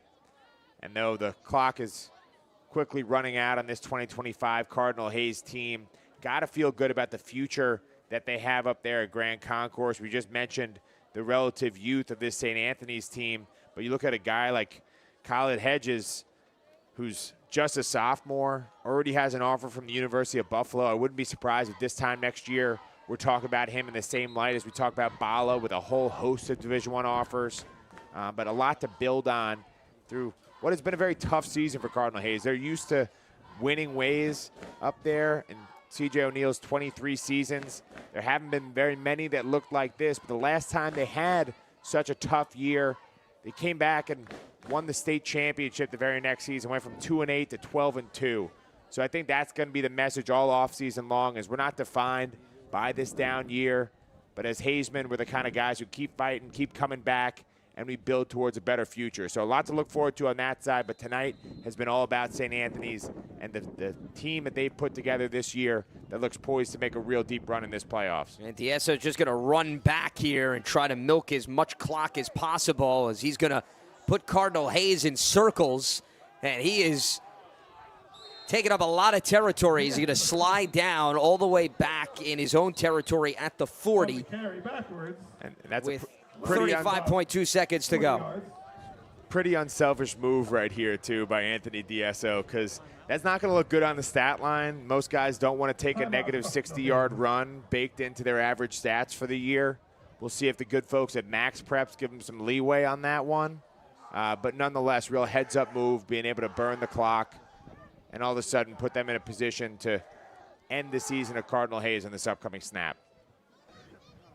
You were talking about the young personnel for Cardinal Hayes. The majority of their receiving corps are juniors, so those guys will be back as well, including Drobnak and Matariwa, Johnny Booker, and Baldwin and Martin, who have not seen as much time at receiver, but that's a lot of players around Mercarelli, who transferred in from Hudson Catholic, so he'll have another year under his belt. And they'll certainly have a lot of experience after getting to the playoffs and going mano-a-mano here with St. Anthony's, which should hopefully help them moving forward. But the Friars now going to return to the victory formation after Anthony D'Esso was able to milk the clock further by bringing everybody backwards, and they're moving forwards when it comes to the bracket, as St. Anthony's is going to watch the clock expire, and it is the number 3 seed in the AAA bracket that is going to set up a showdown on the road with number 2 seed Iona Prep, thanks to a 40-28 victory over Cardinal Hayes. And it was quite the showing in the second half, with Xavier Bala, 2 rushing scores, 22 on the season, and they stuck to their MO, and it paid off immensely. One thing I'll say, Lance, is if St. Anthony's hopes to have success next weekend in New Rochelle, they're going to have to clean up a lot of things in terms of their run defense. If they thought they had their hands full with Khaled Hedges, the running back from Cardinal Hayes, they're going to have a real rude awakening when they get up there and have to face Crew Davis, the UNC commit, the best running back in this league for the last couple of years, who has put on an absolute show every time he's matched up with the black and gold. But right there, you see Xavier Bala, that final touchdown. There's a reason he's a 4-star. It's going to be a matchup in New Rochelle of heavyweights from a recruiting perspective. It's going to be Crew Davis, but it's going to be that guy, number 14, Xavier Bala, who had himself yet another day here in South Huntington. It was the battle of running backs, but it was the man that led the league coming in rushing yardage and rushing touchdowns that was able to pad his lead, as that was the icing on the cake. Xavier Bala with a pair of rushing scores to finish off an impressive victory for St. Anthony's over Cardinal Hayes. As that is going to wrap up our coverage here from South Huntington, New York. Executive producer Ben Turchin, technical director Chris Sweeney, our camera operator Ron Pierre.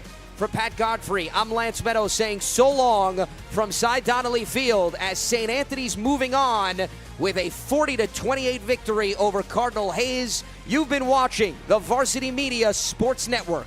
Have a good one.